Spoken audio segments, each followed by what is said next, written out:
Esta conferencia comenzará a grabarse. Estupendo, ya estamos grabando. Bien, pues, un momento, por favor.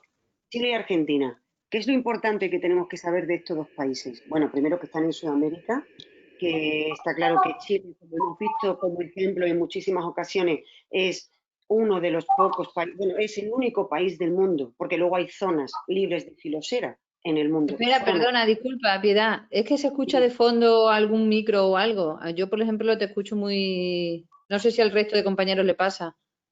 Puede ser que algún compañero lo tenga abierto.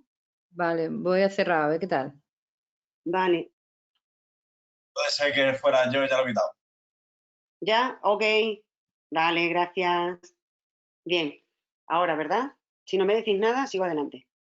Bien, pues Chile-Argentina. Como hemos visto en otras ocasiones, Chile es el único país del mundo libre de la filosera. Una de las razones fue su barrera natural, esa cordillera andina, ¿no? Los Andes. Esa cordillera ha hecho que esa cordillera más todo el control que ejercía Chile de todas las importaciones que venían de Europa o de otros países de Sudamérica, que controlaba desde hace ya 200 años, hizo que la filosera nunca penetrara en Chile. Sin embargo, sí que lo hizo en Argentina y perdieron muchísimos viñedos, igual que ocurrió en el resto de Europa y en el resto del mundo. Con lo cual, Chile tiene una barrera geográfica importante y potentísima para protegerlo de un montón de este tipo de epidemias y ejerce un control totalmente natural. Esa es una de las diferencias entre Chile y Argentina, además de diferentes ejemplos que vamos a ver ahora de información de qué sucede entre cada uno de ellos. Voy a poner esto por aquí. ¿Y cuál es el origen del vino en Argentina, en Chile, en Sudamérica en general? Evidentemente la época de la colonización, como vimos durante el tema de historia. Si recordamos la época de la Reconquista, cuando llegan los primeros conquistadores, en este caso Hernán Cortés, fue el primero que llevó a México y a Perú, y luego ya se distribuyó por el resto de los países, el primero que llevó las vides a Sudamérica. De hecho, Hernán Cortés históricamente está reconocido como el descubridor de la poda.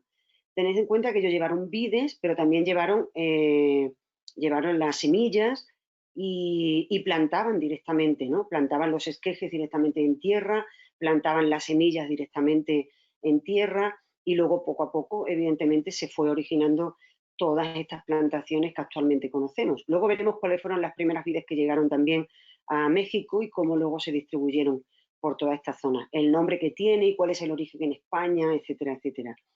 Con lo cual llega a través de Hernán Cortés, México, Perú. Perú está al norte de Chile, con lo cual, evidentemente, el siguiente país por donde se distribuye la plantación de la vid es Chile. A mediados del siglo XVI es cuando sucede esto y después de Chile pasa a Argentina. Bueno, si seguimos con la historia, la viticultura también está muy, muy relacionada con la fundación de las primeras ciudades importantes, tanto en Chile como en Argentina, como Santiago, La Serena, Concepción, Mendoza y San Juan, donde ya en esa época, evidentemente, el vino se utilizaba para las misas. De hecho, era la Iglesia Católica, con sus monjes, los que controlaban todas esas plantaciones y fueron los que realmente desarrollaron esa viticultura que luego poco a poco en sus excedentes de producción iban vendiendo a la población, ¿no? Al pueblo que estaba alrededor, que en principio iba también dirigido a los soldados y también cuando había un excedente es cuando se repartía entre la población, bueno, se vendía a la población.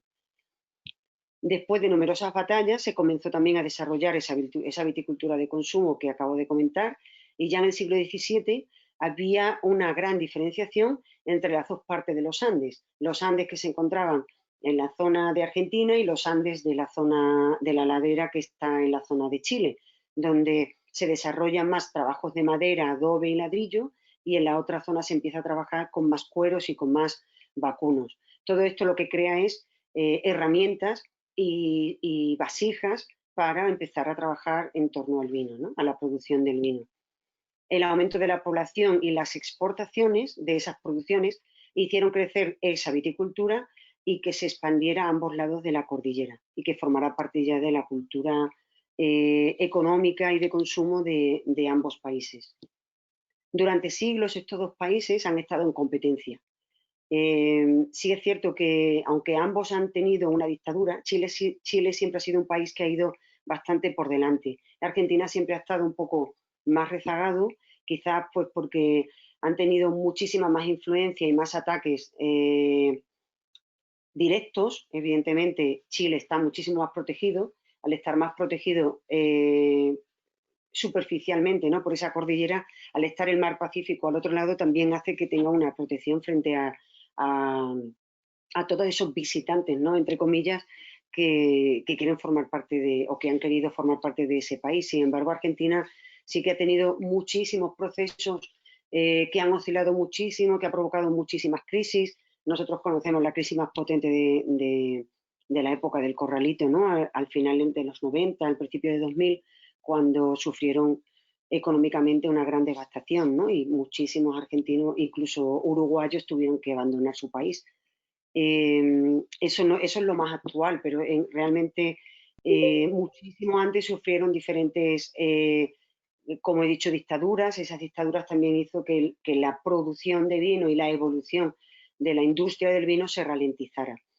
El liderazgo inicial del siglo XIX de los chilenos, en el siglo XIX eran una gran potencia, se vio sustituido por esos inmigrantes europeos y los ferrocarriles que llegaron a Argentina, que es cuando ellos se convirtieron en una potencia frente a Chile. Pero es cierto que siempre han estado los dos enfrentándose. Los principales motivos que desarrolla ambos países fue esa política y esa geografía, como acabo de decir, y si vemos en Chile, por ejemplo, su estabilidad política y jurídica ha sido una fortaleza, y sobre todo que las zonas vitivinícolas se encuentran muy cerca de las grandes ciudades, de las grandes poblaciones. Eso hace que la comunicación fuera muchísimo más directa y a la hora de trabajar mucho más fácil de desplazarse. Sin embargo, en Argentina, la influencia de la dictadura de la Rosa en el siglo XIX, sobre el 1820 aproximadamente, durante 20-25 años que duró esa dictadura, más luego una anarquía, más las distancias, las grandes distancias de las grandes poblaciones importantes, como por ejemplo Mendoza, hace que se encuentre lejos de esas zonas de producción, hace también que sea mucho más lento el proceso que fuera mucho más lento en esa época el proceso de expansión de la viticultura.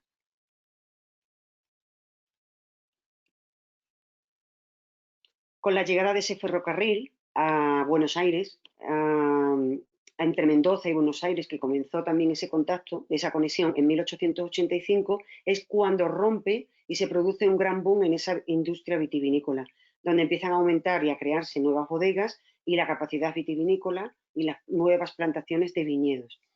La viticultura argentina comienza a avanzar a una gran velocidad y llegó a alcanzar incluso volúmenes similares a la de la chilena, a finales del siglo XIX y principios del XX. Actualmente, si comparamos actualmente en algunos parámetros y en algunos vamos al principio del siglo XX. Pero las dos primeras potencias productoras de América en el siglo XX son, y siguen siendo actualmente Chile y Argentina, con una superficie de viñedo de Chile de 145.000 hectáreas y Argentina casi 200.000 hectáreas. Estos son datos actuales del siglo XXI. En el siglo XX Chile tenía un poquito más que Argentina, pero luego Argentina ha crecido y Chile se ha quedado prácticamente estable. La productividad del viñedo en Chile es menor, la de Argentina es mayor, luego iremos viendo por qué esas diferencias de productividad y de rendimiento del viñedo.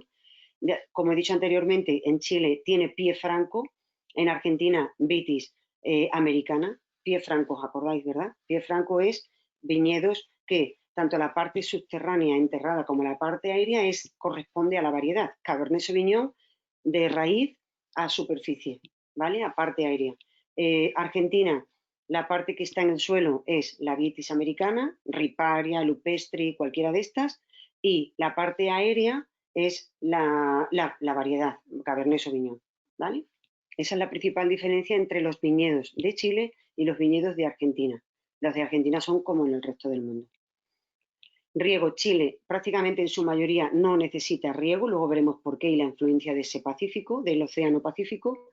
En la Argentina sí necesita riego, gracias a que está la cordillera de los Andes, puede recibir agua del deshielo, pero es cierto que al mismo tiempo la cordillera de los Andes hace que, luego veremos por diferentes causas naturales, no reciba el suficiente agua de lluvia que necesitaría, ¿no? Pero así todo la vid sigue aguantando y resistente.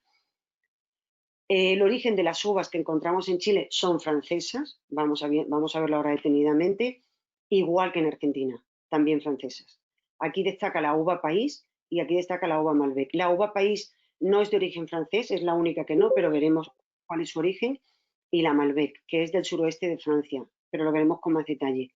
Y luego, si nos remontamos al principio del siglo XX, el consumo interno de Chile en 1930 era de 90 litros por persona y año. Buenas Y tardes. buenas tardes. Seguimos. Y en 1960, 90 litros por persona y año en Argentina.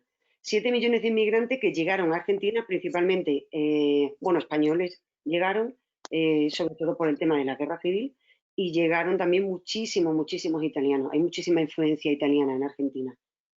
Con lo cual aumentó su capacidad de consumo a 90 litros por persona y año. Ahora no hay ningún país del mundo que llegue a esa cantidad.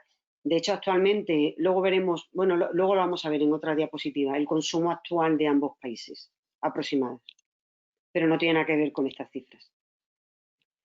Bueno, viene Chile, y Chile sobre todo como potencia vitivinícola en los países sudamericanos, porque hablamos que en el mundo, si en total Sudamérica puede tener unas 300.000 hectáreas plantadas de viñedo, hemos dicho que Chile está en unas 148.000, 150.000 hectáreas aproximadamente, pero claro, con un gran potencial teniendo en cuenta lo que es el continente sudamericano, ¿no? Y sobre todo el cono sur, que es donde estamos ahora. En 1975 es cuando comienza una revolución, empiezan a incorporarse los nuevos sistemas de calidad y nuevos estándares de calidad. Llega una persona revolucionaria que es la que realmente pone a Chile en el mapa y descubre y enseña y muestra a Chile su gran potencial. Ese no es otro que Miguel Torres. Miguel Torres, uno de los grandes pioneros del vino del mundo, junto con el Marqués de Griñón, fallecido, de España. Es el revolucionario que plantó viñedos en sus fincas para probar, comprobar, hacer investigación, prueba, ensayo, error, y el que realmente ha creado en Chile sobre todo el potencial de la uva país, que luego veremos cuál es, hacer vinos con esa variedad, que es una variedad de uva criolla, que es una uva que es una, luego lo vemos detenidamente y os doy más detalle, para no mezclar ahora. Y fue realmente el que impulsó esa viticultura y el que descubrió que al estar Chile tan aislada, gracias a la cordillera de los Andes, de cualquier tipo de plagas, cualquier tipo de epidemias que puedan afectar al viñedo, si encontramos viñedos tan sanos que prácticamente no necesitan ningún tipo de tratamiento, ni fitosanitarios, absolutamente nada, que es donde se encuentra el mayor número de viñedos cultivados en biológico y además en biodinámico, porque de forma natural encuentra su hábitat, ¿no? Perfecto para ello. Bueno, luego invirtieron otras casas francesas como el Baron Philippe de Rothschild, de la zona del Médoc, Grand Marnier, que se encuentra en la zona de Burdeos, La Apóstol, Jacques Lurton. Todos estos franceses llegaron también a Chile para invertir, viendo que Miguel Torres descubrió el gran potencial y descubrió al mundo el gran potencial de los vinos chilenos. De hecho, los vinos chilenos en los años, iba a decir 20, en el siglo XX, sobre los años 90, mediado final de los años 90, es cuando comienzan a invadir todo el mercado de una manera espectacular y sobre todo siendo vinos muy competitivos con una gran relación calidad-precio. Actualmente siguen teniendo una gran relación calidad-precio algunos de ellos, pero bueno, ya tienen vinos con un nivel bastante alto, ¿no? Tanto en calidad como en precio. Ya en la década del en el siglo XXI, en el año 2000, Chile se convierte en el quinto exportador mundial de vinos. Imaginaros si hay un gran crecimiento y un gran avance y posicionamiento, solamente teniendo eso, lo que acabamos de decir, unas 150.000 hectáreas plantadas, y se convierte en el quinto exportador del mundo. Y evidentemente sigue siendo una gran potencia y sigue trabajando de una manera exquisita. Por la parte argentina, todo este proceso ha sido mucho más lento porque esa crisis política, esa falta de inversión en esta industria por parte del gobierno hace que tenga un retroceso. También disminuyen las exportaciones. Además, ellos tienen muchísimos aranceles también a la hora de poder importar productos, cosa que Chile sí que importaba muchísimo vino y aprendió de todo ese vino también que importaba. En el 2010 Argentina declara hace una campaña global, nacional, para que el vino se convierta en esa bebida nacional y para aumentar primero el consumo, el conocimiento entre todos sus habitantes, que sean los primeros potenciadores y promotores de su vino, y a partir de ahí empieza un crecimiento no tan potente como el de Chile, pero bueno, Argentina se encuentra en un momento óptimo actualmente, ¿no?, en su posicionamiento en el mundo. Si vemos unas cifras así generales, son datos del 2015, no ha habido una gran variación 5 años más tarde.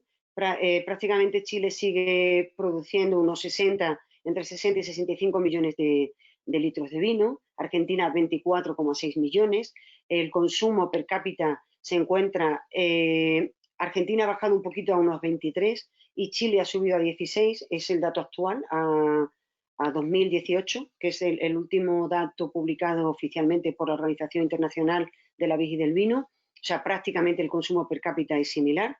Os acordáis que España está actualmente, según datos del 2018, en 21 litros por persona.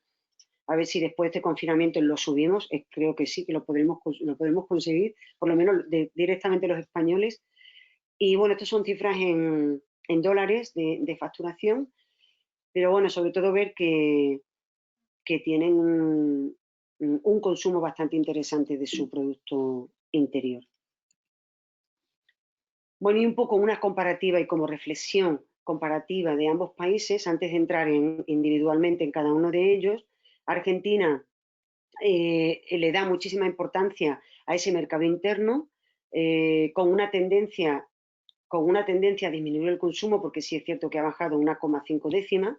Hay un retraso en esa exportación comparado con Chile, hay más de una década, porque Chile tiene un liderazgo de exportación, aunque produce casi la mitad menos que Chile, no casi la mitad, yo diría que un 30-40% menos que Argentina, y sin embargo a nivel de exportación tiene muchísima expansión y muchísima presencia en muchísimos países del mundo. Tiene una inflación del 40% Argentina frente a Chile, que tiene un 3%, o sea, es decir, entre su nivel entre la producción y la demanda, ya veis, es mínima, es de un 3%. Argentina, pues evidentemente tiene una situación económica bastante compleja. No hay libre comercio, sin embargo, Chile tiene firmados tratados de libre comercio con 57 países, Argentina con muchísimos menos. Tiene muchísimas trabas para la importación, como dije anteriormente. No hay créditos para esas empresas, sin embargo en Chile tiene fácil acceso a los créditos, evidentemente porque económicamente hay muchísimo más potencial, y también Chile tiene unos recursos en minas, en diferentes tipos de minerales súper potente. Eso también lo hace que sea un país muy rico. Y también, bueno, pues sus políticos, ¿no?, que saben sacar el máximo partido y provecho a esos elementos, ¿no?, a ese insumo, ¿no?, que tiene el propio país. Bueno, y Chile, aquí vemos esa cordillera maravillosa y que hace de barrera para protegerlo de todas esas enfermedades e influencias externas. Si vemos un poco aquí en este gráfico, perdón, vemos por qué Chile se convierte en ese paraíso vitivinícola de la geografía único e irrepetible, y que todo lo que hablemos de Chile, todo va a ser siempre fantástico y maravilloso, porque no tiene nada que impida que ese desarrollo de esos viñedos, de esas variedades seleccionadas, muy bien seleccionadas para que estén adaptadas a ese paraíso, deje de funcionar. Hay varios elementos, entre ellos evidentemente la cordillera andina, muy importante. Como estamos en Chile, es un país largo, es por supuesto más ancho que largo, sin duda. Hay diferentes influencias climáticas, que son la corriente de Humboldt, que es una corriente que viene desde la Antártida, baja por la zona por el mar, ves una corriente de agua fría que baja de la Antártida, evidentemente tiene que ser fría, pasa por Perú, llega a Chile, y esa cordillera lo que hace realmente es que enfría la brisa, y al enfriar la brisa crea una serie crea una serie de nubes que al final convierten esas brisas en agua de lluvia, que son pues súper importantes para luego poder mantener ese equilibrio, ¿no? entre esas necesidades de agua que necesita Chile. Hablábamos que por eso una de las razones porque no necesitaba riego prácticamente, ¿no? Y luego hay en ciertas zonas de Chile sí que vamos a ver otros efectos cuando estemos en la zona del desierto de Atacama, donde también hay viñedos porque hay pequeños oasis, pero ahí sí que ese desierto se produce por el efecto Foehn, que es que es una corriente, esta es una corriente de aire, es una corriente de aire que lo que hace cuando se acerca a las laderas de la montaña, de los Andes, pero a la parte más baja de los Andes, que lo vemos aquí, cuando se encuentra, aquí estamos, la parte más alta de los Andes, cuando se acerca a estas colinas, a estas zonas, esa brisa lo que hace es que lleva nubes, pero esas nubes van cargadas de agua y cuando llegan a esa parte de la ladera las descargan. Con lo cual, cuando van a traspasar una parte de esas montañas, las nubes ya van vacías de agua. Al ir vacías, llegan a la parte del desierto de Atacama y se encuentran que no llueve. Es imposible que pueda llover porque ya han descargado el agua previamente, ¿no? a llegar al traspasar esa cordillera. Antes, previamente, han descargado ese agua y al final se produce ese desierto, el desierto de Atacama. Pero vamos a ver un poco luego cómo llega el agua hasta ese desierto.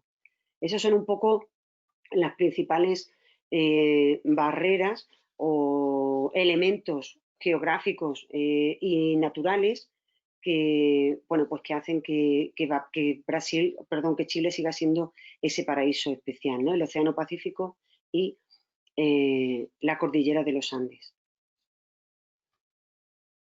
Incluso vemos que podemos encontrar muchísima más diversidad de terroir, todo lo que es la influencia del clima, de los suelos, más a lo ancho que a lo largo de todo el país. ¿Cómo es la flora y fauna de Chile? Pues evidentemente una flora y fauna súper adaptada a su clima y a todas sus condiciones tan variables, como acabamos de decir, a lo ancho principalmente y también a lo largo. Son combinaciones de barreras naturales, sin embargo, en general destaca un clima mediterráneo que suele ser bastante suave y que ayuda y permite la sostenibilidad para un gran desarrollo rural de toda la zona a nivel nacional. Y por esa razón, como dije anteriormente, es una de las zonas donde la agricultura biodinámica cobra su mayor expresión. Cualquier documental que podáis ver de cualquier bodega productora de Chile, prácticamente todos trabajan en orgánico y en biodinámico, prácticamente.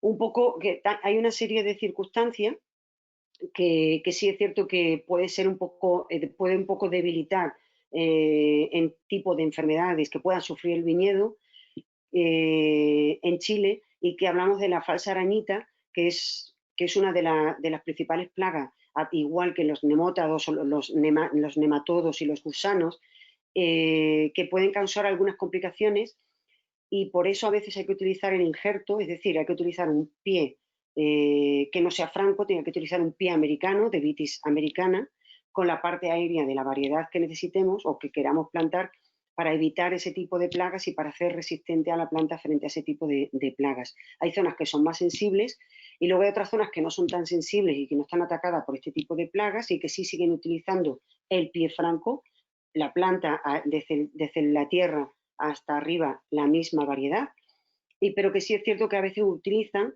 unos portainjertos sobre ese mismo pie franco para regular la calidad y la madurez, y también a veces para darle mucho más vigor a esa planta, ¿no?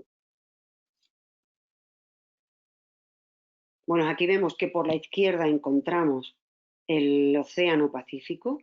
Vamos a ver todas estas zonas de producción una por una y la influencia que tiene más continental y la influencia que tiene más pacífica. Aquí está la cordillera de los Andes, que separa Argentina de Chile. De los Andes va a descender esa brisa fresca que desciende de los Andes y se acerca a la zona de los viñedos andinas, y de aquí vamos a recibir una niebla refrescante. Cuando visteis Estados Unidos, en California, tenía también una gran influencia, ¿no? El Pacífico sobre sobre algunas de las zonas de producción, y principalmente era porque refrescaba, ¿no? Refrescaba el viñedo, y esa neblina era muy importante en las zonas costeras y se convertía en un clima marítimo, ¿no? Prácticamente. Aquí la neblina que se produce en estas zonas de mayor influencia del Pacífico, que están viñedos cercanos al mar, se llama camanchaca, ¿vale? Camanchaca, perdón. Se llama neblina, la neblina se la conoce como camanchaca. Y ambos son reguladores de esa temperatura, de esa humedad y de esa hidratación, ¿no? Que necesita la planta. Bueno, un poco, si vemos las zonas vitivinícolas aquí, que no se ven prácticamente ninguna, las vamos a ver ahora poco a poco, las más importantes, no vamos a ver las áreas, sino vamos a ver la región y las subregiones, principalmente, que es lo que vamos a tratar aquí de manera general en este tema. Vamos a encontrar que zonas más frías, donde se van a cultivar la uva Pinot Noir, la uva Semillon y la uva Sauvignon Blanc. Si os acordáis, la uva Pinot Noir es la zona, si vamos a Francia, vamos a Champaña, tenemos la Pinot Noir. Si vamos a Borgoña, tenemos la Pinot Noir, por supuesto que vosotros ya la conocéis y la sabéis. Y si vamos con la Semillon Blanc y la Sauvignon Blanc, estamos en el Loire, ¿vale? Valle, en el Valle del Loira. El Valle del Loira, por encima de Burdeos, al noreste, ¿ok? Y la parte central de Francia, noreste-centro, es donde se encuentran estas dos variedades de uva. Polifumé, ¿os acordáis? Polifumé, Sancerre, etc. Bien, os hago un pequeño repaso. Luego vamos a encontrar en la zona sur, que van a ser las zonas más cálidas, va a estar entre las cordilleras, además donde se estrecha realmente el país, y donde van a ser más propicias para la uva tinta, porque la uva tinta necesita ese calor, entonces esa variedad va a hacer que su piel sea más gruesa, con lo cual va a retener mucho más polifenoles, más estructura, y va a estar más preparada para soportar esas temperaturas más altas, casi en algunas zonas semidesérticas. La uva país antes se utilizaba para hacer vino de mesa, actualmente la uva país, gracias a Torres, se utiliza para hacer vino de calidad, y existen vinos con denominación de origen, y esos vinos con denominación de origen deben de tener al menos un 75% de las uvas procedentes de la región. En las uvas tintas vamos a destacar además la Cabernet Sauvignon, bueno, la Malbec, por supuesto, Cabernet Sauvignon, Malbec Carmenere como la uva principal, Cabernet Sauvignon, y en blanca Chardonnay, Sauvignon Blanc y Moscatel de Alejandría. He dicho Malbec, pero me he equivocado, Malbec corresponde a Argentina, aunque podemos encontrar algo de Malbec aquí en Chile, pero no va a ser lo que predomine. Bueno, comenzamos con la región de Atacama. Estamos al norte de Chile, en la región de Atacama. Es un lugar donde se plantaron las primeras variedades criollas, sobre todo por la proximidad de Perú. Cuando veamos Perú, vamos a ver Perú cuando veamos sobre todo pisco, la elaboración del pisco, porque en Perú la producción de vino, de vitis, es muy pequeña, porque sobre todo toda la producción de uvas en Perú se utilizan en un 90% para la producción de pisco. Ya veremos cómo se elabora el pisco. Por eso no lo vamos a entrar como un país principal en la parte de vitivinícola, sino hablaremos de él en ese momento. Y como se importaron las variedades de Chile desde Perú, evidentemente las primeras fueron las criollas. ¿Y cuáles son las variedades criollas? Son las variedades criollas que llegaron con los conquistadores y que se hicieron híbridos con ellas. Luego veremos qué híbridos se hicieron. Luego, la situación geográfica es propicia para esas primeras cosechas, y vamos a encontrar vamos a encontrar bajos rendimientos y precios también bastante altos. De hecho, están considerados los vinos del desierto, la región de Atacama. ¿Cómo van a ser sus tipos de suelos? Pues evidentemente van a ser suelos con una gran salinidad, con un pH muy alcalino. Se va a cultivar desde todo el valle de la zona de Atacama, que como son pequeños oasis, hasta la ladera donde comienza la montaña, a unos 2.400 metros de altitud. Imaginaros, de hecho vamos a encontrar, realmente en Argentina es donde vamos a encontrar los viñedos más altos del mundo, a más de 3.000 metros de altitud, aunque aquí en Chile también encontramos viñedos a 2.400 metros de altitud. va a haber una oscilación térmica entre el día y la noche bastante interesante que va a favorecer a esa maduración y a esa acumulación de fenoles, de polifenoles, tanto color, estructura, etcétera. Y luego vamos a encontrar dos subregiones en este valle. Veis que plantan hasta las laderas de la montaña, el valle de Copiapó y el valle de Huasco. Bueno, es que no suene realmente esos dos valles, ¿no? Pero la región de Atacama es prácticamente clima semidesértico. Tienen unos 8.000 hectáreas de viñedo, de las cuales 7.000 están plantadas solamente para uva de mesa, unas 552 para uva de producción de vinos, para mostos y piscos. Chile, también por la influencia de Perú, es una zona muy importante para la producción de pisco.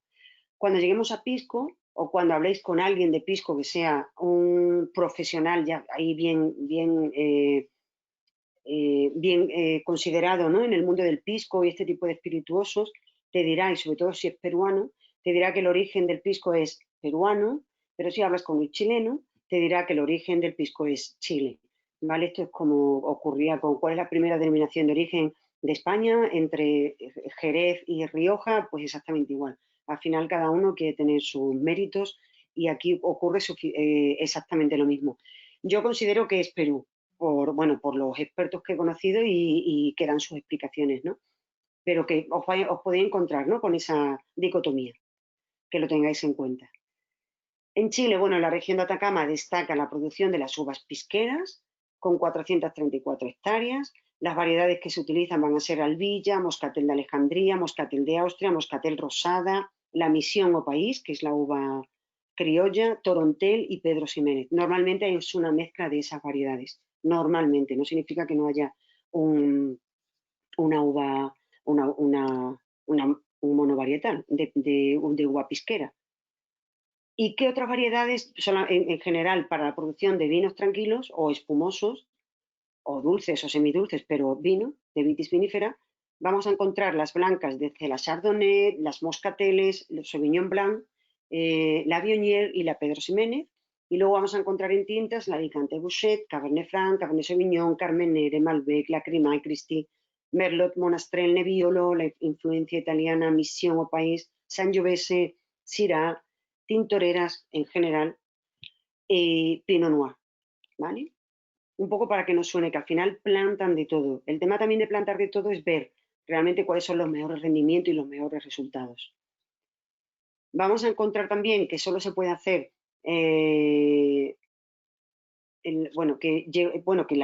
realmente la producción del vino a esta zona llegó con los jesuitas, más tarde se convirtió en un vino artesanal y de consumo familiar, pues como todos conocemos que ha ocurrido en muchísimos países.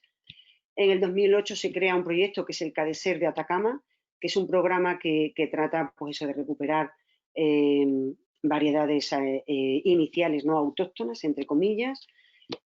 También se crea la opción de poder cultivar vinos de vendimia tardía a través de la desecación de la uva en la planta o una vez cortada en esterillas, como una Pedro Ximénez, y también se produce el vino pajarete. El vino pajarete es un vino que veremos con más detalle cuando lleguemos a Málaga, que es uno de los grandes vinos de Málaga, que es un vino de licor que se produce con su uva moscatel, en Málaga principalmente, y también utilizan la Pedro Ximénez. Lo veremos con más detalle. Es un vino dulce, vino de licor, vino de postre. Pasamos a la región de Coquimbo, por debajo del desierto de Atacama, de la región de Atacama, donde vamos a encontrar tres subregiones. Vamos a encontrar, vemos aquí región de Atacama, y vamos a encontrar el valle de Elqui, el valle de Limari y el valle de Choapa. Aquí hay una producción de viñedos, una extensión de viñedos de unos casi 20.000 hectáreas de viñedo aproximadamente, de los cuales 8.000 se utilizan para uva de mesa y el resto 11.000 tanto para uva para elaborar pisco como para la producción de vino. En esta zona sí que vamos a encontrar cielos muy despejados, o los cielos incluso más despejados de todo el hemisferio sur. De hecho, hay un observatorio astronómico en esta zona, perdón. Mayor intensidad lumínica de Chile se encuentra en este punto. Sistema de emparrado para evitar quemaduras. Se plantan las vides en emparrado. sobre todo para proteger la fruta de tanto sol, está muy cerca del sol. Hay un sistema de riego por goteo, es importantísimo, y viñedos situados en los puntos más altos. Estamos hablando en torno a 2.500 metros, 2.000, 2.500 metros aproximadamente. Vamos a tener en el Valle de Limari suelos muy pesados, ricos en nutrientes, con una gran capacidad de retención de agua, un valle bastante ventilado con muchas brisas y seco, muy seco, con unas precipitaciones que alcanzan 130 milímetros, que eso no es práctica, eso es nada prácticamente. Predominan sobre todo las variedades tintas. En el Valle de Elqui aparecen suelos más arcillosos, graníticos, con un microclima un poco más húmedo, más cercano a la influencia de la costa, precipitaciones incluso más bajas, entre 80 y 100, y también destaca la plantación de algunas variedades blancas procedentes de Alemania, como es la Riesling o la Gewürztraminer, que nos van a dar vinos muy, muy aromáticos. ¿Qué vamos a destacar de la región de Coquimbo? Pues evidentemente que esas uvas pisqueras tienen muchísima influencia, con más de 7.000 hectáreas plantadas, donde vamos a tener diferentes tipos de variedades muy parecidas a las que hemos visto anteriormente en la otra zona, todas para hacer el pisco sour.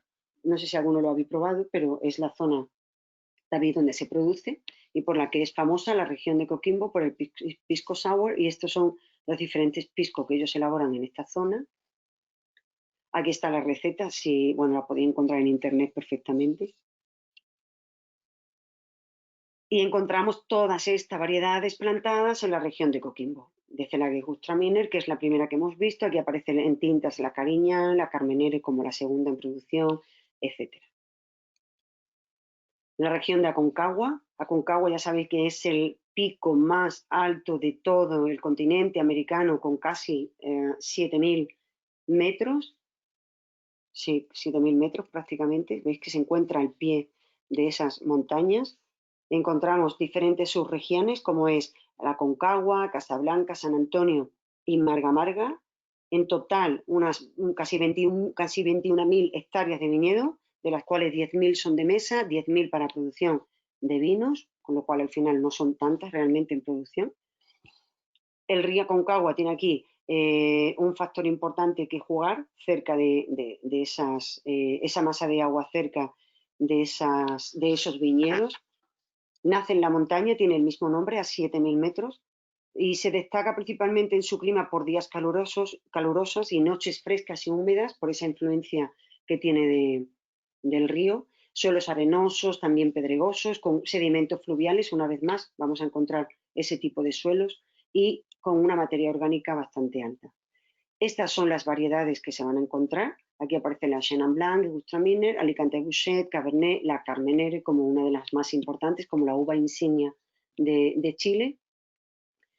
Y también va a ser muy importante, por supuesto, su altitud, esa oscilación térmica que acabamos de ver, precipitaciones bajísimas, 150 milímetros, variedades tintas, las que acabamos de señalar, y en blancas principalmente Sauvignon Blanc y Chardonnay. En el Valle de Casablanca, las diferencias entre Casablanca y San Antonio, vamos a encontrar en Casablanca un clima, bueno, en ambos prácticamente son un clima semiárido, aunque van a tener la influencia del océano Pacífico, con algunas heladas también que encontramos en la primavera, grandes diferencias térmicas entre el día y la noche, precipitación de 400 milímetros, aquí hablamos ya de una mayor intensidad de lluvia, suelos arcillosos y ricos en minerales, vinos muy aromáticos. En San Antonio va a destacar la plantación de la uva Syrah y de la Sauvignon Blanc principalmente, en sus suelos arcillosos y secos, y es una zona bastante joven que no lleva más de 10 años produciendo y plantando viñedos. Nos vamos a la región central, donde ahí encontramos una llanura bastante más amplia, y aquí vamos a encontrar zonas también muy interesantes, como el Valle del Maipo, uno de los más interesantes de Chile, el Valle de Rapel, también donde se encuentra el Valle de Cochoapal y del Colchagua, el Valle de Curicó y el Valle de Maulé. En total, unas 144.000 hectáreas en toda esta zona, de las cuales 23.000 para blancas y 90.000 para variedades tintas. Bien, venimos de esta zona, Valparaíso, y estamos ahora aquí. La primera en desarrollarse de mayor superficie es esta zona central. Un clima mediterráneo va a ser el protagonista, precipitaciones sobre unos 350 milímetros. Van a utilizar riego por canales y por goteo. Ahí aprovechan el deshielo de la cordillera. Suelos de aluvión, por la influencia también de los ríos. Aquí vamos a encontrar bastante llanuras, tierras arcillosas. Encontramos también un pH de suelo también que varía diferente de los tipos de suelos. Cabernet Sauvignon, Merlot, Carmenere, Malbec y Chardonnay van a ser las principales variedades de uvas en tintas. Y Cabernet Sauvignon es como la variedad estrella en este valle, principalmente en la región central. Según el clima, la calidad del suelo y la altura, vamos a encontrar también diferentes influencias. Vamos a encontrar el Maipo alto, Maipo medio y el Maipo con influencia costera, donde va a producir vinos muchísimo más frescos, donde en el Maipo alto vamos a encontrar vinos más estructurados con mucho más taninos, y en el Maipo medio vamos a encontrar, es una zona más soleada y los vinos también van a ser mucho más afrutados, con unas características más suaves. En la región central encontramos también el Valle de Rapel, con 47.000 hectáreas aproximadamente, y es el centro de la uva Carmenere. Aquí es donde la uva Carmenere tiene su mayor expresión y su mayor protagonismo.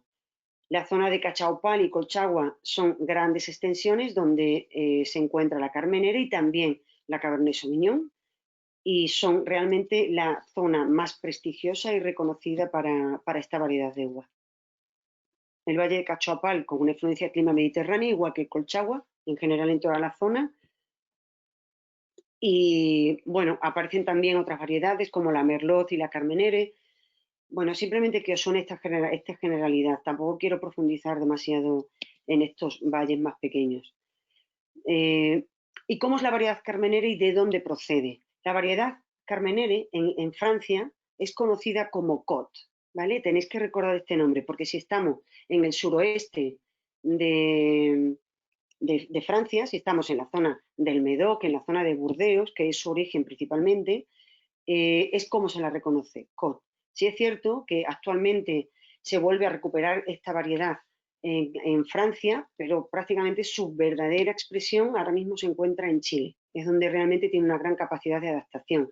Se introduce en Chile en el 1850 y en ese momento fue confundida por la uva Merlot. Estaban mezclados los viñedos, tanto de la Côte o Carmenere como de la Merlot, hasta que fue ya en el siglo XX, sobre los años 90, cuando realmente se consiguió aislarla y descubrir que era esa variedad de uva, ¿no? Procedente de Francia por un inmigrante francés que la trajo, la plantó en su propio viñedo, y a partir de ahí se produjo esa expansión, ¿no? Cuando llegó a Chile. Después de la filosera, que arrasó con todo, se consideró extinguida, pero en 1994 se descubrió en la región central, en la Viña del Carmen, restos de esta variedad, y por eso se pudo recuperar, ¿no? Y a partir de ahora pues se considera la uva, ¿no? Protagonista y la uva reina asociada a Chile, la uva Carmenere. ¿Y cómo son sus características? Pues la característica de la uva Carmenere va a ser un color rojo violáceo profundo. Va a tener notas verdes que nos van a recordar un poco al pimiento, ¿vale? Esa sensación de pimiento y algunos herbáceos, pero también va a tener, cuando ya pasa por la crianza, notas a chocolate, a cacao, frutas rojas. El tanino es súper suave y aterciopelado, muy agradable. Yo diría que es una variedad muy, muy, muy amable. A mí, francamente, es una de mis variedades favoritas, uno de mis vinos favoritos, los elaborados con Carmenere en Chile. Debo decir que no he probado ninguno de Francia, porque actualmente creo que es súper complicado de encontrarlo, pero si lo encontrara lo probaríamos. Y lo vamos a catar en clase también. Es la cuarta, es la variedad más importante a nivel nacional. No es la más plantada, porque también encontramos grandes plantaciones de Cabernet Sauvignon de País y de Merlot, y como acabo de decir, lo que quiere crear es una identidad propia, ¿no? De la diversidad, sobre todo de todo lo que encontramos en Chile. Encontramos el Valle de Curicó, que tiene casi 20.000 hectáreas de terreno, donde también va a tener una influencia mediterránea, como toda la región central. Van a ser suelos también planos, erosionados, con una gran intensidad, una gran capacidad de retención de minerales. Vamos a encontrar los viñedos en bancales, como podemos observar aquí en esta imagen. También el riego por goteo va a ser determinante. Y la variedad principal, la Sauvignon Blanc, la que vamos a encontrar. Aquí es donde Miguel Torres plantó por primera vez también y creó y montó su primera bodega y fue el que importó el acero inoxidable a Chile. A partir de ahí se empezó a trabajar con el acero inoxidable a finales de los años 70. Fue por el 78, 79 aproximadamente cuando llegó Miguel Torres y como hemos dicho, todas sus técnicas de cultivo, de producción, fueron implantadas, incluido el uso del acero inoxidable. Luego está el Valle del Maule, con 53.000 hectáreas, donde aparece también la uva país, moscatel, etcétera, y mucho viñedo tradicional en vaso, también en esta zona. El Valle de Maule, también en la zona central, donde aquí destaca también la uva país, donde Torres también tiene aquí viñedos para producir su país 100%, todas estas variedades, etcétera. Y luego vamos a la región sur, donde, mira, vemos aquí que están también estos viñedos plantados en vaso, con suelos muy, muy arenosos. Y vamos a encontrar tres subregiones, el Valle de Itata, el Valle del Biobío y el Valle del Macheco. Nos vamos acercando al sur y vemos cómo se va estrechando también esta parte de Chile. Encontramos en el Valle de Itata unas 7.000 hectáreas, 1.400 en el Valle de Biobío y en el Valle de Macheco apenas 50 hectáreas, una pequeña producción. En la región sur en total hay unas 9.000 hectáreas de viñedo, tintas son las más plantadas y en variedades blancas destaca principalmente la moscatel de Alejandría y en tinta la uva país. En el Biobío se elaboran también vinos de mesa mucho más sencillos, pero también de alta calidad. Mediterráneo templado es la influencia de su clima, donde vamos a encontrar días también frescos, vientos de verano, lluviosos, inviernos, esas brisas cálidas que vienen del mar, suelos arenosos, como hemos visto en la fotografía, con muchísimos minerales, poco profundos. Es una región donde no hay prácticamente variedades francesas y, bueno, aquí diferentes tipos de zonas como casas de Giner, viñedos del Larqui, tierra de fuego y tierras de Arrau van a ser las zonas de plantación. Es una Valle de Itata, es la frontera austral, o sea, estamos prácticamente al sur de la zona de Chile. Van a hacer también vinos muy sencillos, pero también vinos de calidad. Clima frío y viento, precipitaciones de 1100, altísima, casi como en champán. Suelos arenosos, pedregosos, ricos en materia orgánica, fértiles y productivos. Y también eso va a aportar a los vinos una gran frescor y una gran acidez. Aquí podemos ver, veis que son viñedos la poda de otoño. Otras dos zonas que podemos encontrar, el Valle de Caustán y el Valle de Osorno. Y esto es Chile. A partir del sur ya se encuentra todo lo que es la Tierra de Fuego y las zonas áridas, bosques, lagos, montañas, nieve, fiordos, glaciares, tanto en Argentina como en Chile. Y a partir de esta zona, por debajo de estos valles, ya prácticamente imposible, ¿no? que el viñedo pueda estar plantado. Ya no reúne las condiciones necesarias ni en latitud ni en altitud para que el viñedo pueda vivir. Bueno, vamos a entrar en Argentina.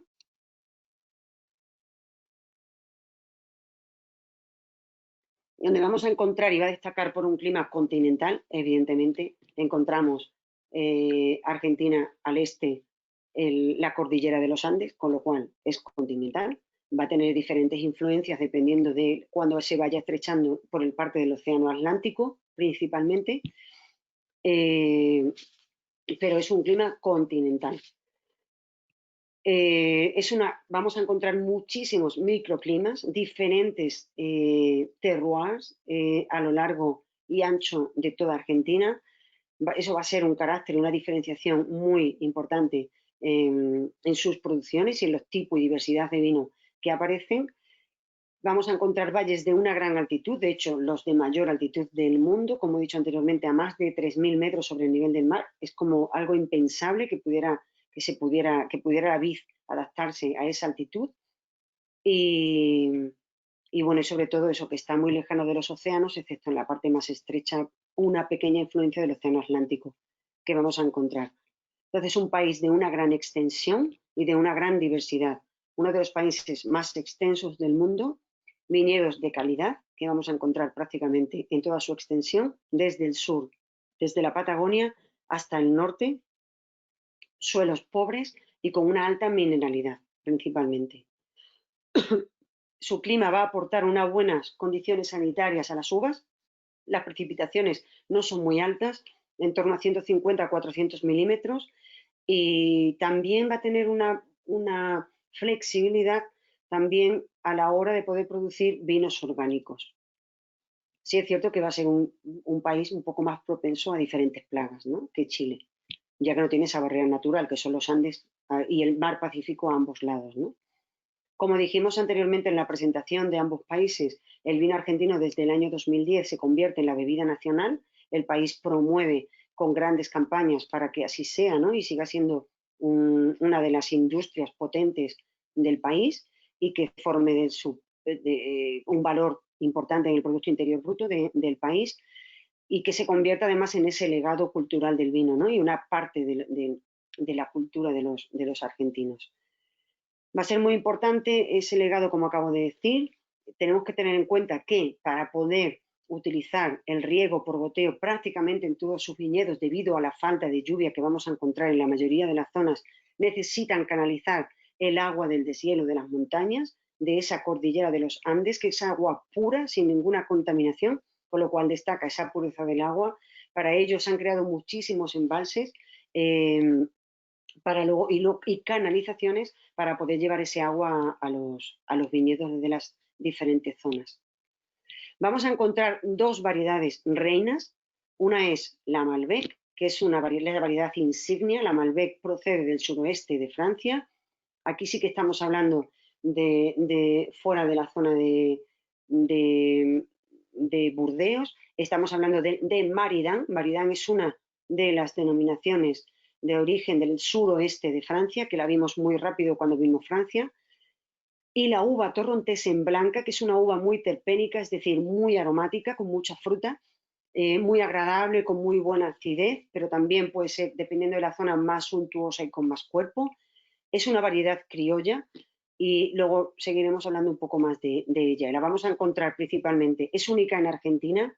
En España a veces encontramos en algunas zonas alguna variedad que puede confundirnos con la torrontés. De hecho, en Galicia hay una variedad de uva que se llama torrontés, pero no tiene nada que ver con esta variedad. Es única y autóctona de Argentina y la encontramos principalmente en la zona de Salta y en la zona de Rioja. Y en cada una de ellas se comporta de forma diferente. Y la Malbec se ha adaptado al suelo argentino de una manera maravillosa, impresionante. Las regiones que vamos a ver: en el norte, Catamarca, Salta y Tucumán, estamos aquí. Luego, al sur de esta zona norte vamos a encontrar La Rioja, San Juan y Mendoza, ¿vale?, donde vamos a encontrar el reino de la Malbec, sobre todo en la zona de Mendoza, en La Rioja sobre todo el reino de la torrontés, aunque vamos a ver diversas variedades en todos ellos, de uvas plantadas. Luego vamos a estar en la zona de la Patagonia, donde aparece la Pampa, que se encuentra aquí. Luego tenemos la zona de Neuquén y Río Negro. Vemos que esta zona está un poco más cerca de Buenos Aires. Aquí sí hay una zona también de producción que ahora está cobrando un poco de relevancia, pero sobre todo son estas tres zonas como la más importante. Y luego al sur del todo la zona atlántica, donde evidentemente es imposible que pueda haber ningún atisbo de plantación de viñedo. La naturaleza ya no lo permite. Bueno, esta es la región norte, vista desde arriba con todos sus valles y todos sus picos, montañas y laderas. Y en la región norte va a destacar sobre todo los viñedos de altura, entre 1.000 y 3.000 metros sobre el nivel del mar, las provincias principales Jujuy, Salta y Catamarca. Dentro de ellas van a destacar los valles calchaquíes en la provincia de Salta, porque realmente es donde vamos a encontrar los viñedos más altos del mundo, y entre las variedades que destacamos de esta región se encuentra sobre todo la Torrontés, en el valle de Cafayate, en la provincia o la región provincia de Salta. Eso es la región norte. Entramos en Catamarca, donde el 70% de su producción se encuentra para uva de vinificación y unas 9.000 hectáreas para uva pasa, principalmente. Vamos a encontrar un relieve montañoso entre 200 y 400 metros, o sea, una lluvia entre 200 y 400 milímetros. Las variedades que predominan, la cereza o país, que es otra forma de llamar a la variedad, o país, que va a producir vinos muy frescos y de pasas, aunque también encontramos vinos tranquilos, no dulces. Desarrollo también de otras variedades como la Syrah y la Malbec y la Torrontés riojano. En Salta, con unas 3.000 hectáreas, sobre todo destacamos los valles calchaquíes, en la zona de Cafayate, donde se encuentran la mayoría de los viñedos, con un 70%, y los viñedos que pueden alcanzar una altitud de 3.111 metros sobre el nivel del mar. Imaginaros, casi que no tienen oxígeno. Bueno, yo creo que hasta los viticultores casi que no tienen oxígeno. Clima templado, unos 200 milímetros de lluvia al año, poquísimo, gracias a ese deshielo y a esos embalses para poder llevar el agua a todas estas zonas de producción. Sistema en parral, tened en cuenta esa altitud, el sol está súper cerca y puede achicharrar el fruto. Necesita el sistema en parra para poder proteger ese fruto. Variedades principales, la Torrontés, la uva blanca aromática, la Malbec, entre otras francesas. Y aquí vamos a encontrar un poco de Tanat. Tanat va a ser la uva que vamos a encontrar en Uruguay. Vinos con mucha fruta, con mucha frescura, con una buena acidez, principalmente. Y luego en la zona de Tucumán, a una altitud entre 1.800 y 3.000, con unas 93 hectáreas aproximadamente de viñedos. La lluvia es prácticamente similar. Iba a destacar también la producción de Malbec, Syrah, Bonarda y algo de Torrontés en blanca. Esta es una imagen de Salta, en la región norte. ¿Veis ese sistema de emparrado como cubre y protege ese fruto para que no sea atacado por el calor del sol, por la cercanía al sol, por esa altitud? La región de Cuyo significa país de los desiertos, en el idioma huarpe Milkayak, evidentemente muy sabio nombre, el país de los desiertos. Es una de las regiones más áridas y al mismo tiempo fértiles en torno a la industria de la vid. Las principales provincias son La Rioja, Mendoza y San Juan. Es la zona vitivinícola más grande del país y donde se encuentran los mayores productores de vino de Sudamérica, en una altitud entre 700 y 1.700 sobre el nivel del mar, y evidentemente en la cordillera de los Andes, que va a proveer de ese agua gracias a ese deshielo, ¿no? Y se crean esos sistemas de irrigación a través de todos esos viñedos. Destacamos La Rioja con unas 6.700 hectáreas aproximadamente, en viñedos hasta 1.350 metros, los valles irrigados, una vez más, 130 milímetros de lluvia, prácticamente nada, suelos aluviales, textura muy gruesa, suelos también franco-arenosos, limosos, una viticultura totalmente artesanal, aunque hay una parte industrial de mayor producción, y destaca la variedad Torrontés riojano de La Rioja, que es un torrontés único y exclusivo de esta zona. Es como si habláramos de la tinta de toro, ¿vale? Como la tinta de toro de Zamora. Está la tinta de toro, está la tinta del país, está la tempranillo. Dentro de cada una de ellas dijimos que eran como clones, ¿no? Que hacían que al final el vino fuera diferente y que esa variedad de uva fuera diferente. Esta es la misma uva, pero en otra zona, con lo cual al final ha creado otro tipo de particularidades. También la Bonarda aparece y la Syrah. La Bonarda es una variedad de uva tinta, también de origen francés. Y sobre todo el sistema de plantación de parral y en espaldera alta, sobre todo para proteger una vez más ese fruto. En la zona de San Juan, con unas 47.000 hectáreas, prácticamente la misma altitud, bueno, un poco más que la anterior. Y suelos también muy similares y variedades de uvas también muy similares en San Juan. Y aquí destacamos Mendoza porque Mendoza está considerada la capital del vino del mundo, entre comillas, donde se encuentra el 80% de la producción de todo el país, con 160.000 hectáreas y 950 bodegas. Y existen 5 zonas de producción que le vamos a llamar oasis. Esos oasis privilegiados donde nos permiten plantar viñedos y que van a tener una gran influencia de diferentes tipos de ríos, que imaginaros esos ríos, ¿no?, que nacen en los Andes y que cruzan y llegan hasta ese oasis con esas aguas limpias, claras, totalmente puras, y que son los ríos Mendoza y Tumuyán, que se encuentran al norte, y el Atuel y Diamante, que se encuentran al sur. Esos 4 ríos son los que crean esos 5 oasis maravillosos donde se pueden plantar diferentes variedades de uvas. Existe la zona en Mendoza norte, este, centro, sur y el Valle de Uco como uno de los más importantes. En el Valle de Uco es donde destaca la mayor superficie de plantación de Malbec, que es la que vamos a destacar de esta zona. Viñedos entre 850 y 1.700 metros, con una intensidad de lluvia entre 90 y 350 milímetros aproximadamente. Y sobre todo esto, que son vinos aptos para el envejecimiento, donde la Malbec se encuentra en su mejor lugar, en el Valle de Uco, en Mendoza. Pasamos a la región de la Patagonia, vamos bajando al sur, es la región más austral, más al sur de Argentina y del planeta, donde se cultiva la vid, está al límite. Las provincias más importantes, La Pampa, Neuquén y Río Negro, aquí sí que vamos a encontrar una oscilación térmica entre el día y la noche más lineal, más armónica, y va a haber también un control entre los azúcares y la acidez, y una gran cantidad de aromas vamos a encontrar también en los vinos que se producen en la región de la Patagonia. Es una maduración también mucho más lenta y una altura entre 300 y 500 metros sobre el nivel del mar. Los vinos patagónicos tienen una alta intensidad aromático y un sabor bastante más fino. Si vamos a La Pampa, vemos que con 215 hectáreas, realmente lo que estamos hablando son de vinos singulares, porque con 215 hectáreas tampoco podemos pretender hacer una gran producción de vino. Destaca la zona del Alto Valle del Colorado. A 100 metros se encuentra a 100 metros, entre 100 metros por encima y 40 metros por debajo, o sea, está prácticamente al ras del nivel del mar, porque es la que se encuentra mucho más al sur. 200 milímetros de agua, o sea, de lluvia, perdón, y las variedades principales en esta zona, la Merlot, la Malbec, Cabernet, Sauvignon, Cabernet Franc y Syrah.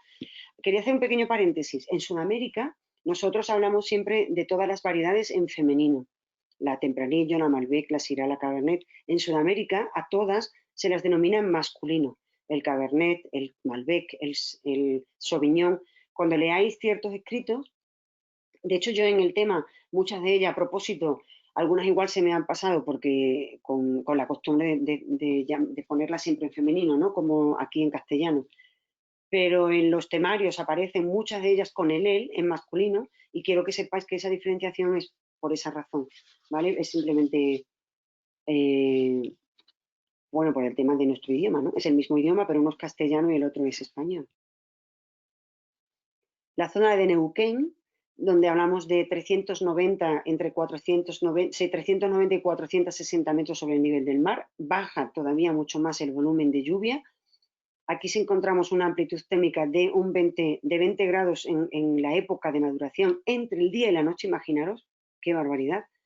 La uva Sauvignon Blanc, Merlot, Pinot Noir y Malbec son idóneas para esta zona también de producción, donde vamos a conseguir vinos con una gran producción, una gran concentración de color, mucha intensidad, mucha más estructura y muchísimo más cuerpo. Y luego tenemos la zona de Río Negro con unas 1.500 hectáreas aproximadamente, un clima bastante continental, de influencia continental, vientos también de la cordillera austral que van a provocar mucha más sequedad, pero también una ausencia de plagas, uvas muy sanas. Destacan la uva Semillón, la Sauvignon Blanc, van a ser vinos con una influencia bastante mineral y en tintas la Pinot Noir, la Malbec, como las uvas principales. Esta sería la gran extensión de los viñedos en Patagonia. Bueno, sus casi 250 hectáreas. ¿Y cómo es la uva Malbec? Pues la uva Malbec se puede elaborar, por supuesto, de vinos jóvenes a vinos con muchísimo más cuerpo, mucho más potentes, que tienen una gran capacidad de crianza en barrica. Se pueden elaborar vinos rosados, se pueden elaborar vinos espumosos, se pueden elaborar licorosos y vinos estilo Oporto. Todos los tipos de vinos en Argentina se elaboran con la uva Malbec. Es una intensidad aromática bastante alta. Van a destacar sobre todo los aromas a frambuesa, a ciruela. Recuerda mucho a la violeta en esos aromas florales, y luego una parte especiada que nos va a recordar al tabaco, al clavo y evidentemente al roble cuando haya pasado por la barrica. Tiene una acidez media aproximadamente y bueno, son vinos bastante estructurados, muy redondos y con una intensidad media alta. Bueno, lo probaremos a ver qué tal. En resumen, un poco entre la zona de Salta y Catamarca es destacar que esa Malbec en la zona de Salta y Catamarca, donde vamos a encontrar mucho sol y altitud, los aromas de la fruta roja y negra van a ser más maduros, donde va a aparecer más pimienta negra y pimentón y donde los taninos van a ser más firmes y más dulces. Si estamos en la zona de Luján de Cuyo, en esa zona central, vamos a encontrar una expresión más mineral, donde la fruta negra y las especias dulces van a ser las protagonistas. Si vamos a la Malbec, que está plantada en el Valle de Uco, la expresión es la más elegante, su zona y su origen es la más elegante, donde va a haber también notas especiadas, también la violeta va a estar bastante marcada y con unos taninos también muy, muy elegantes. Y ya en la zona de Patagonia, donde también hay Malbec plantada, aunque habíamos dicho también bastante Pinot Noir, va a ser influencia también mucho más fría, sobre todo por esos 20 grados, ¿no?, de oscilación entre el día y la noche, con lo cual va a retener mucha más acidez, van a ser frutas negras pero también maduras y también una influencia bastante mineral. Y luego la variedad de uva torrontés, vamos a destacar sobre todo diferentes tipos de torrontés, dependiendo si viene de la zona de Rioja, de la zona de Salta o de la zona sur. Cada uno va a tener un atributo totalmente diferente y en su fase visual va a ser un vino bueno amarillo principalmente, aunque puede tener notas doradas y verdosas.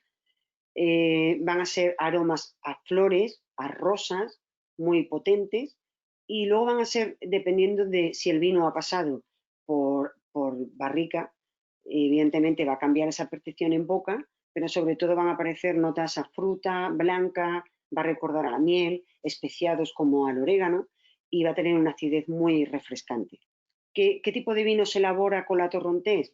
Desde vinos espumosos, vinos en barrica, vinos clásicos de estilo un poco más moderno, con mayor extracción de fruta, con micromacenaciones, también late harvest, vendimias tardía, esa sobremaduración de la variedad de la uva en el viñedo, en fin, todo tipo de vinos se pueden elaborar. Y esto es Argentina y Chile. Aquí tenemos estos dos grandes países maravillosos.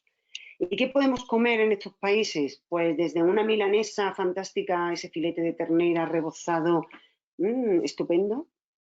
Evidentemente tiene una gran influencia de Italia y van a comer mucha pizza, van a comer esas barbacoas fantásticas con ese corte argentino de esa carne de res y que nadie como ellos saben prepararla. Y por supuesto esas empanadas de carne, de verduras, etcétera, que en todo, de norte a sur, en toda Argentina, vamos a encontrar. Entre muchas más cosas. El mate es una de las bebidas también en Argentina y en Chile, también muy, muy importante, sobre todo en Argentina. Es esa bebida que es una infusión que se toma pues, para celebrar cualquier ocasión, simplemente para estar charlando en cualquier rato y para pasar un buen momento tranquilo. El mate forma parte de la vida cotidiana de cualquier argentino, prácticamente.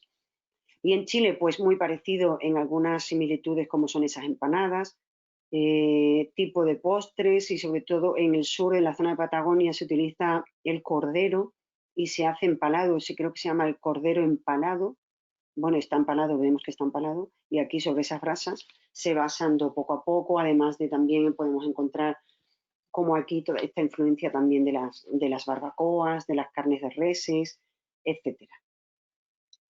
Bueno, y hasta aquí Chile y Argentina. Vamos a pasar a... Ahora el resto de los países son más cortitos porque sus producciones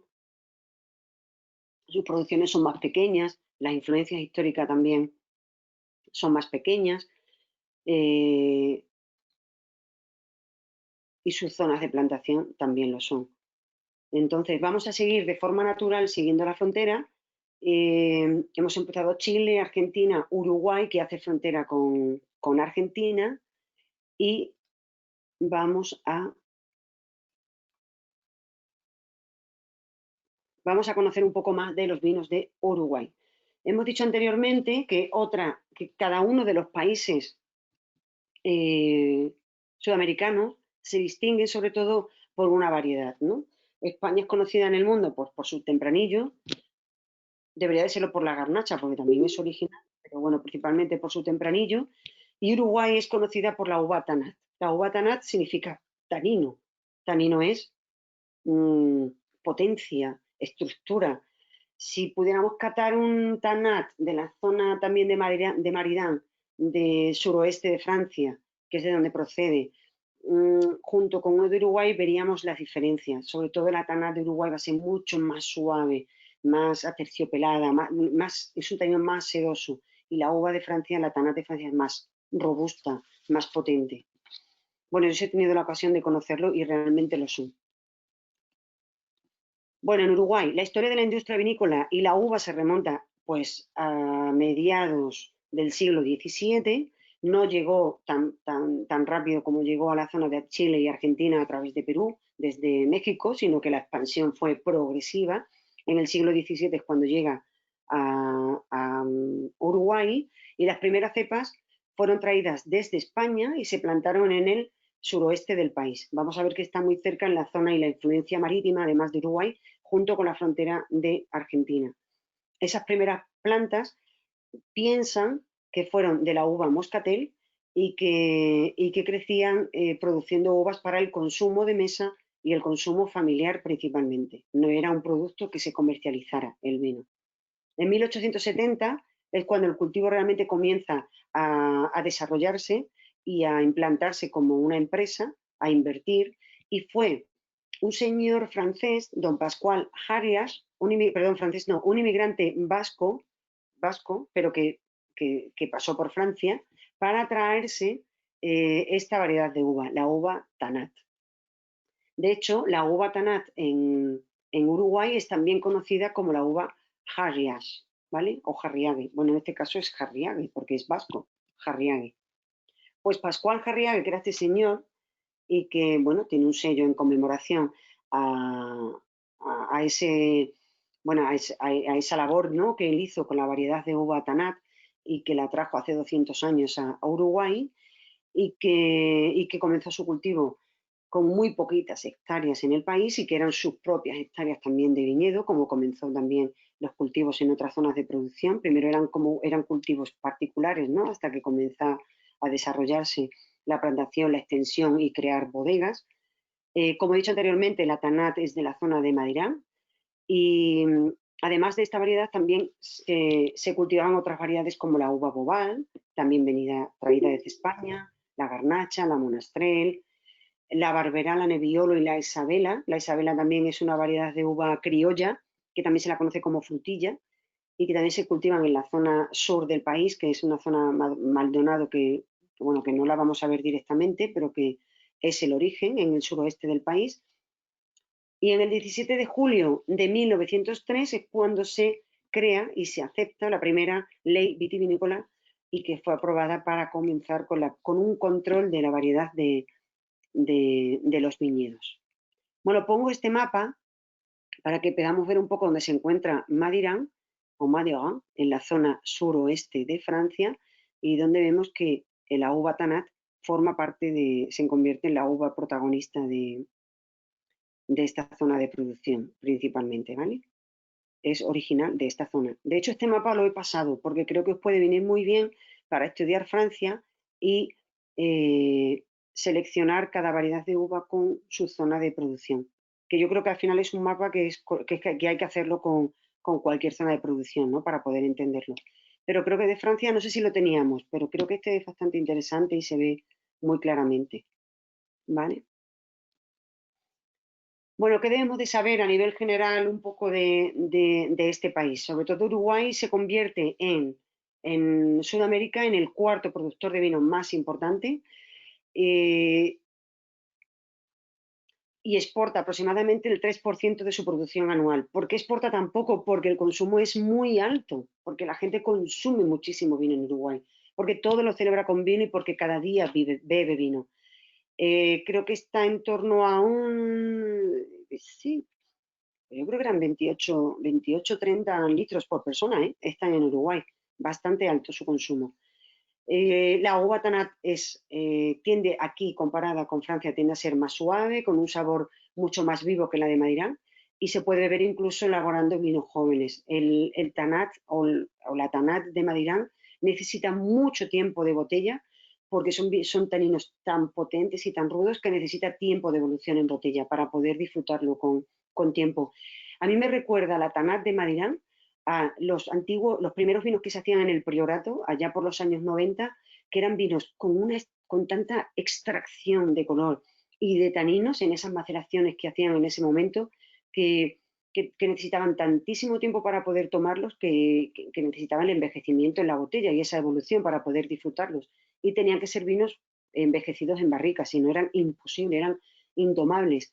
Pues un poco sucede a los vinos de aquí de Madeira, más o menos, esa similitud. No tiene nada que ver la variedad de uva, pero sí ese estilo, ¿no?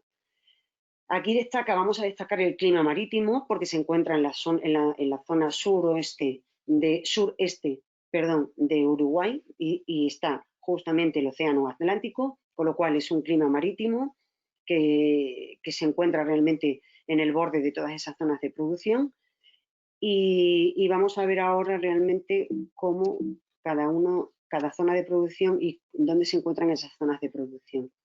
Bueno, los vinos blancos se hacen con variedades internacionales. Aquí está plantada la Sauvignon, la Chardonnay y la Viognier principalmente. Y encontramos también ejemplos muy interesantes de la uva albariño.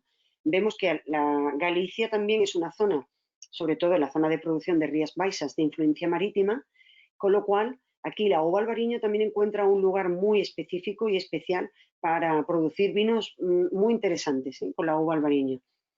Destina su consumo interno, como he dicho anteriormente, en un 90%, se exporta un 10%, y de hecho los vinos que se exportan de Tanat suelen ser vinos con un precio medio alto. Es difícil encontrar vinos de Tanat a precios competitivos.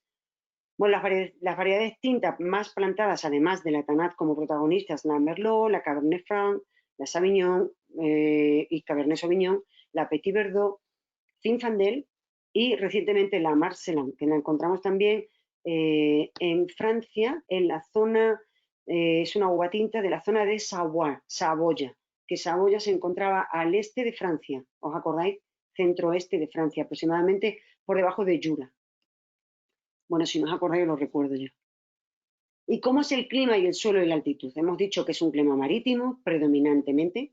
La influencia, esa humedad, esa lluvia que recorre todo ese Atlántico desde la Antártida, con ese paralelo también al continente, va a penetrar en esa altura, con esa altitud, proviene desde la zona de la provincia de Buenos Aires, riega toda esa pampa argentina y se extiende por todo Uruguay. O sea, la misma influencia que tiene la zona del sur que hemos visto de la Patagonia, va a llegar desde la Pampa, está en el mismo nivel, en la misma latitud, con lo cual va a ser un clima muy, muy similar, excepto que va a tener una mayor influencia marítima. Va a llover aproximadamente unos 1000 litros, que es bastante interesante. La temperatura máxima como máximo va a alcanzar los 30 grados, sobre todo en la zona del litoral de Uruguay, donde se encuentra la mayor parte de ese viñedo y los mejores viñedos también del país. ¿Y cómo son los suelos de Uruguay? Pues sus primeras capas van a aparecer suelos arcillosos, con una proporción de materia orgánica suficiente para ese cultivo que necesitan en algunos lugares en regadío y también para los pastos. También vamos a encontrar suelos graníticos con zonas más calizas y pedregosas que también van a estar indicados, van a ser suelos mucho más pobres donde vamos a tener menos rendimiento, pero también vinos de calidad como resultado. ¿Y sus zonas de producción? Pues la zona sur, donde vamos a encontrar la zona de Canelones principalmente y que se encuentra muy cerca de la capital, que es Montevideo. Destaca su clima templado, van a ser suelos mucho más ligeros y aquí se producen vinos muy elegantes y equilibrados. Tenemos la zona central, donde encontramos las regiones de Carpintería y del Carmen, son dos zonas bastante productivas y se encuentra ubicada en la zona, la cuenca del Río Negro, y suelos que combinan texturas finas, guijarros y con un clima también un poquito más especial. La zona suroeste, donde se encuentra en el estuario del Río de la Plata, con una mayor influencia oceánica, suelos más rocosos y produce vinos también con un grado alcohólico un poco más alto. La zona noroeste, que es fronteriza con Brasil, está marcada también por temperaturas medias, lo que hace que la uva pues madure también un poco prematuramente. Y en la zona norte se caracteriza por un clima templado y produce vinos de calidad bastante equilibrados. Aquí vemos Buenos Aires, vemos lo cerca que se encuentra del país, Montevideo, esta es la capital, y aquí se encuentran las zonas más importantes de producción de Uruguay principalmente. Son 10 zonas de producción y vamos a ir viendo las más importantes nosotros en este momento. Aquí se encuentra la zona de Brasil, que es donde veremos también la mayor zona de producción de Brasil. ¿Cuántas hectáreas encontramos plantadas en Uruguay? Pues casi 6.500 hectáreas que se dividen entre las regiones de Canelones, Montevideo, San José, Río Negro, Maldonado, La Valleja, toda esta zona de Durazno, Río Negro ya lo he dicho, Colonia, Paysandú, Salto, Tucarembo, Rocha. Todas estas son las zonas de producción. Nosotros nos vamos a centrar en Canelones como la zona más importante que se encuentra en Uruguay. ¿Cómo es la uva Tanat? Pues la uva Tanat, cualquier enólogo diría que es la pasión de cualquier viticultor y de cualquier enólogo. Tiene una característica, sobre todo, con un tanino muy intenso, con un color muy intenso, incluso llega a los colores azules, fruta también muy marcada, aromas a tabaco, aromas a cuero, esos taninos muy madura, bastante amplio en boca, con muchísima estructura y taninos muy aterciopelados. Y como hemos dicho antes, más aterciopelados o sedosos que los que encontramos en la zona de Madiran, en Francia. Otras variedades que podemos encontrar, vamos a encontrar variedades híbridas, que son, las variedades híbridas son variedades que están mezcladas con una variedad americana, y con una variedad de vitis vinífera, variedades tintas como la Cabernet, Sauvignon, etcétera, y otras variedades blancas como la Sauvignon Blanc, la Viognier, la Muscat y la Riesling. Bueno, esto es un poco a rasgos generales Uruguay con su uva Tanat, con su clima oceánico principalmente y con la zona de Canelones como lo más importante. ¿Y qué se puede comer aquí? Pues va a tener una gran influencia de Argentina, evidentemente, porque lo que lo separa es una barrera natural. Pero al final, culturalmente comparten pues, sus asados, comparten, bueno, torta frita, las empanadas, comparten el mate, el dulce de leche y también esta milanesa. Es que son muy, muy, muy similares, muy similares. Este asado con ese tanat, pues imaginaros, ¿no? Qué maravilla. Sería fantástico poder probarlo allí in situ. Bien, si no tenéis ninguna pregunta con Uruguay, me voy a ir a Brasil. Seguimos la frontera con Brasil.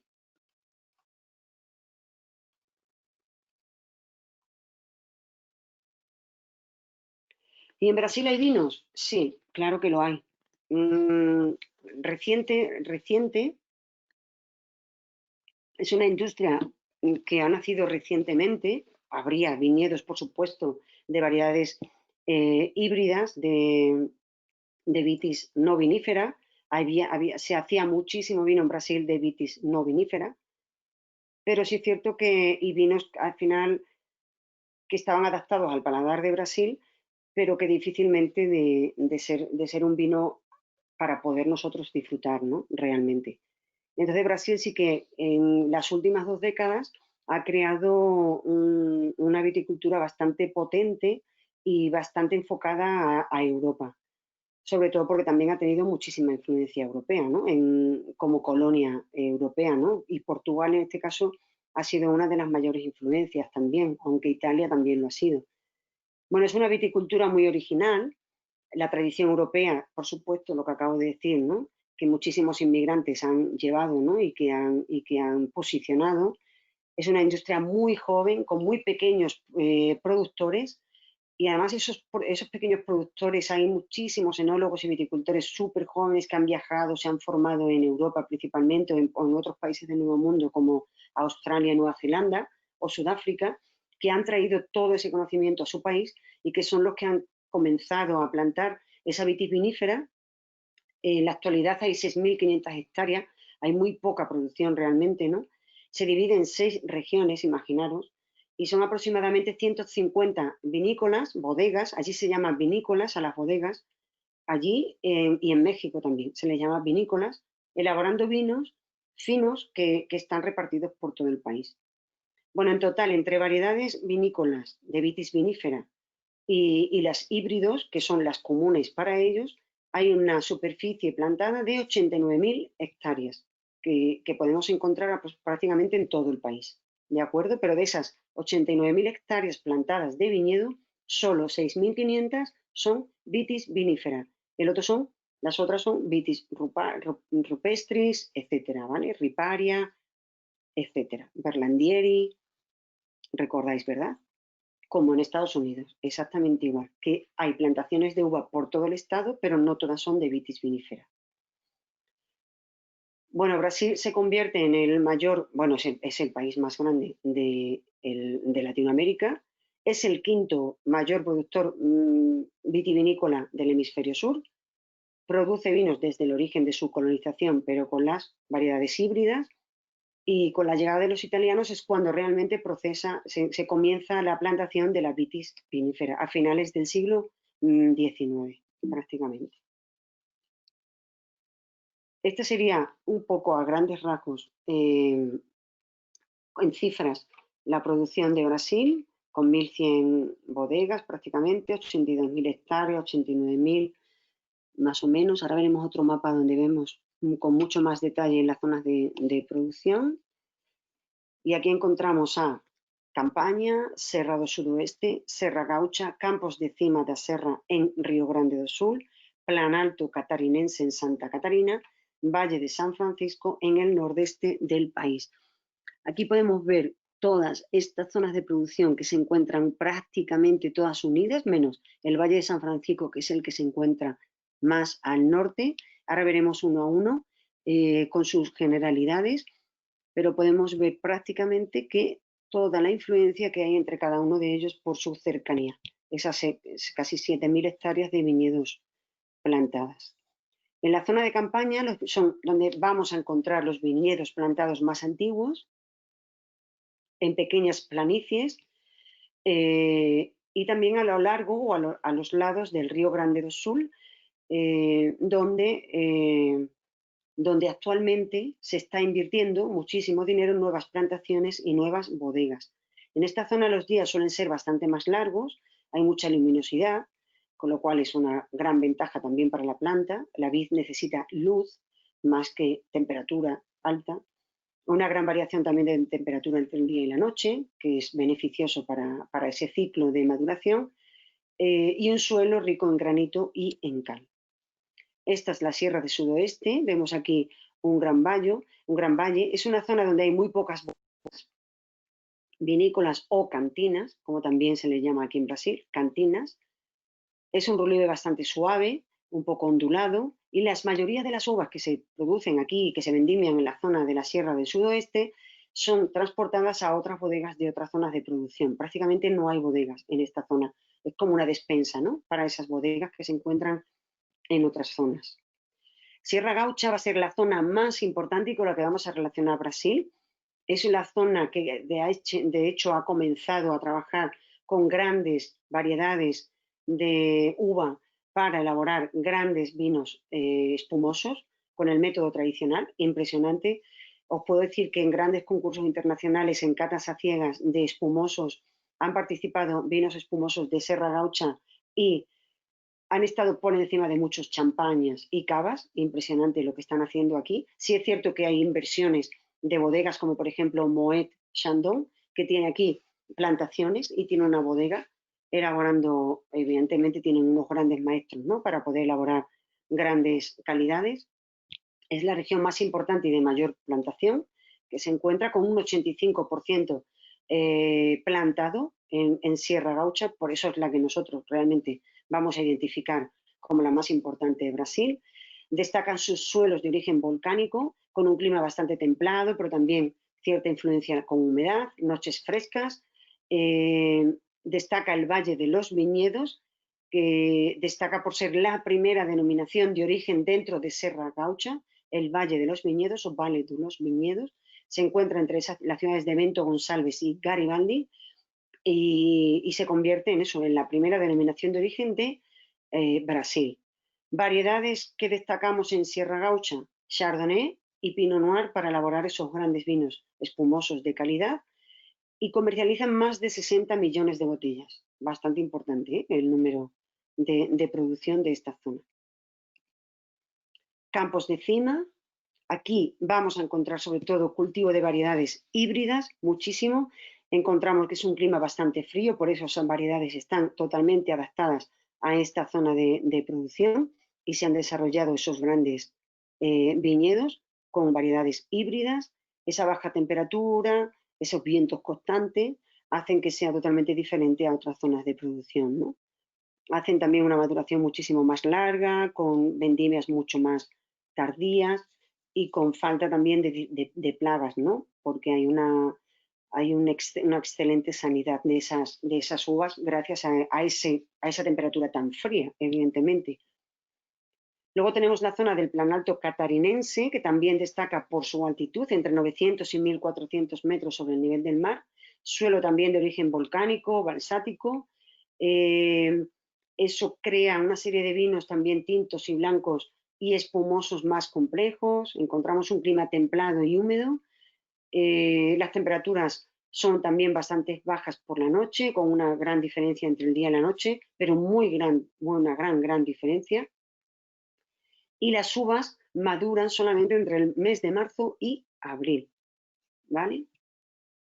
Por eso influye en ese calendario, ¿no?, de la cosecha. El Valle de San Francisco es una viticultura semiárida tropical, es como si estuviéramos hablando de los vinos que se producen en la India. Es una capacidad, de hecho, en la India, los viñedos, en los climas semiáridos tropical, la producción, el viñedo, en este caso el viñedo, está constantemente produciendo. La única forma de poder parar esa producción es a través de la poda. Esa poda que allí se practica para inducir ese reposo, a través de la poda y a través también de una irrigación artificial, de un sistema de riego, dura entre 30 y 60 días. Son los únicos días al año que puede descansar la vid para luego volver otra vez a producir. Por eso encontramos hasta dos periodos de producción, ¿no?, y dos vendimias que encontramos en esta zona del Valle de San Francisco. Normalmente cada ciclo tiene entre 120 y 130 días y entre medio esos 30 a 60 días para poder descansar. Con lo cual es un clima húmedo, también, pero seco, quiero decir, es semitropical, con lo cual tiene una parte húmeda, pero seco, también caliente, y también hace que esa insolación produzca uvas también con muchísima azúcar, con lo cual los vinos van a tener también un gran grado alcohólico y una cantidad de fruta bastante interesante. Bueno, y para terminar, no vamos a olvidar que la producción del vino básico sigue extendiéndose de variedades americanas, como la Vitis Labrusca, y esas variedades se conocen allí con el nombre de Isabela o Isabel, Bordo, Niagara y Concord. Concord, ¿os acordáis que Concord es una uva que vimos también en Inglaterra? También se encuentra en Inglaterra y están muy adaptadas a este clima húmedo, clima tropical, semitropical. Por eso, evidentemente, solamente esas 6.000 hectáreas dedicadas a la vitis vinífera. Y esto es Brasil. Bueno, veis que estos países son relativamente pequeños, con pocas hectáreas, pero bueno, pertenecen al continente americano sur y son interesantes para tener una idea global, ¿no? de lo que sucede, aunque no sean los países más importantes del mundo en su producción, pero es cierto que al final esta cultura vitivinícola sí tenemos que tenerla. Chile y Argentina son los más importantes, por supuesto, pero Uruguay destaca por lo que significa la TANAT y la diferencia con la francesa, y Brasil sobre todo por su diversidad, ¿no? Por esas variedades híbridas que siguen ahí produciendo vino y que tenemos que saber que existen una gran producción con la vitis americana y que están intentando en algunas zonas, en algunos microclimas, crear esos vinos específicos con las variedades de vitis vinífera.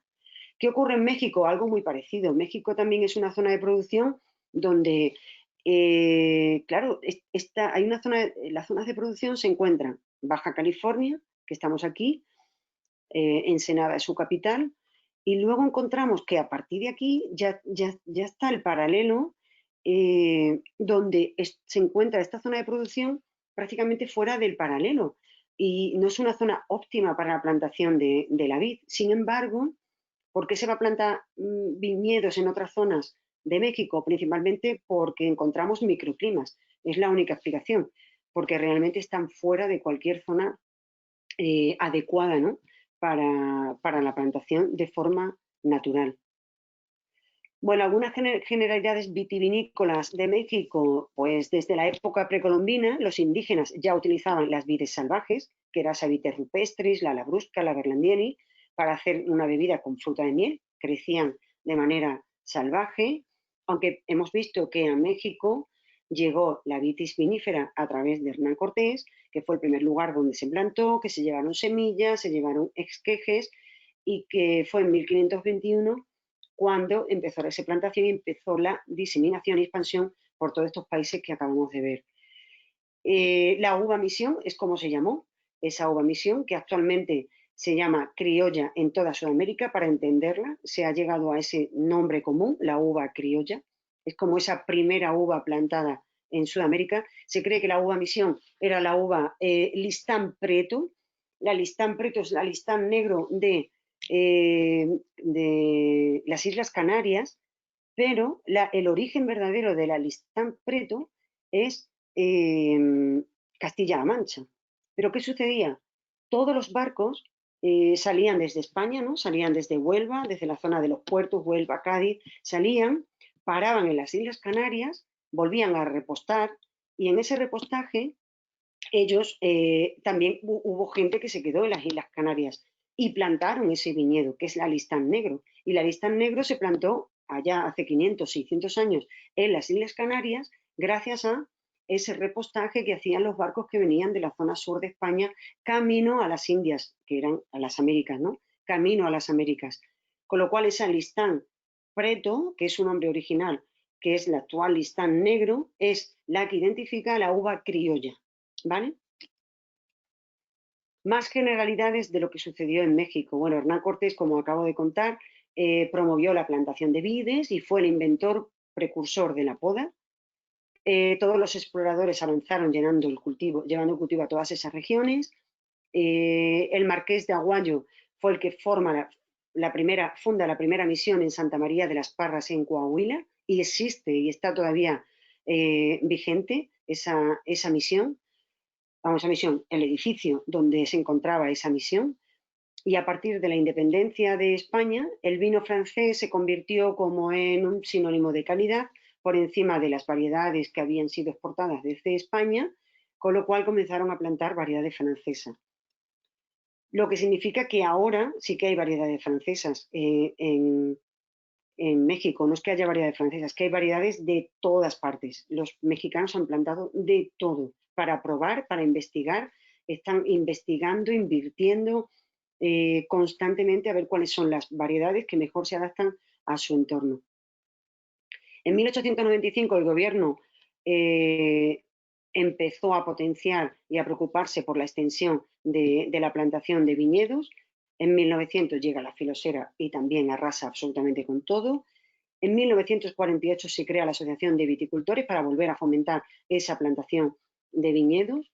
En 1980 se celebra la primera asamblea de la Organización Internacional de la Vid y del Vino, donde ya se empiezan a trabajar y a estudiar sobre, bueno, qué piensa esta organización sobre México, qué se empieza a plantar y cuáles son las recomendaciones. En 2002 la Casa Domecq desde España invierte en México y se constituye la primera vitivinícola certificada como una ISO 9001. Eso en 2002, pero ya en la década de los años 50, cuando se crea esta asociación, estos muchísimos inversores españoles, los Domecq entre ellos, llegaron a México y se posicionaron en diferentes zonas, plantaron esos primeros viñedos y se empezó a producir muchísimo brandy. Empezaron a plantar variedades de uvas para producir mucho brandy. De hecho, yo tuve la ocasión de visitar una bodega en el año 98 o así, 99, 1998-99, en Ciudad de México, donde Domecq tenía una línea de embotellado de brandy, bueno, gigante, la más grande que yo he visto en mi vida, inmensa, era inmensa. Y las uvas y la producción venía de la zona donde tenían ellos sus propios viñedos u otros viñedos que ellos alquilaban, ¿no? Y compraban esa producción. Y tuvieron la hegemonía de la producción del brandy durante décadas en México. Actualmente ya no se produce el brandy como antes se producía, ¿no? Ya hace 20, 25 años que la producción de brandy existe, pero es residual, ¿no? Prácticamente, comparado con lo que había en esa época. Bueno, 7 zonas de producción. Baja California, bueno, que es la baja la norte de la baja, es esta. Bueno, Baja California, toda esta zona de producción. Sonora, Coahuila, Durango, Zacatecas, Aguascalientes y Querétaro. Estas son las zonas de producción más importantes. Y bueno, y cada vino de estas zonas pues va a ser muy peculiar, va a tener diferentes peculiaridades. Principalmente por el tipo de suelo, por la influencia, son suelos que tienen mucha cal, tienen mucha salinidad. Incluso vamos a probar 2 vinos de México. Bueno, perdón, uno en cada clase. Es que son diferentes, pero no pude traer más. Y hay ciertas influencias de ese suelo, ¿no? Y ese agua también que ellos riegan, necesitan riego, por supuesto, y cuando riegan del agua de pozo, y ese agua de pozo tiene mucha mineralidad, mucha calcificación.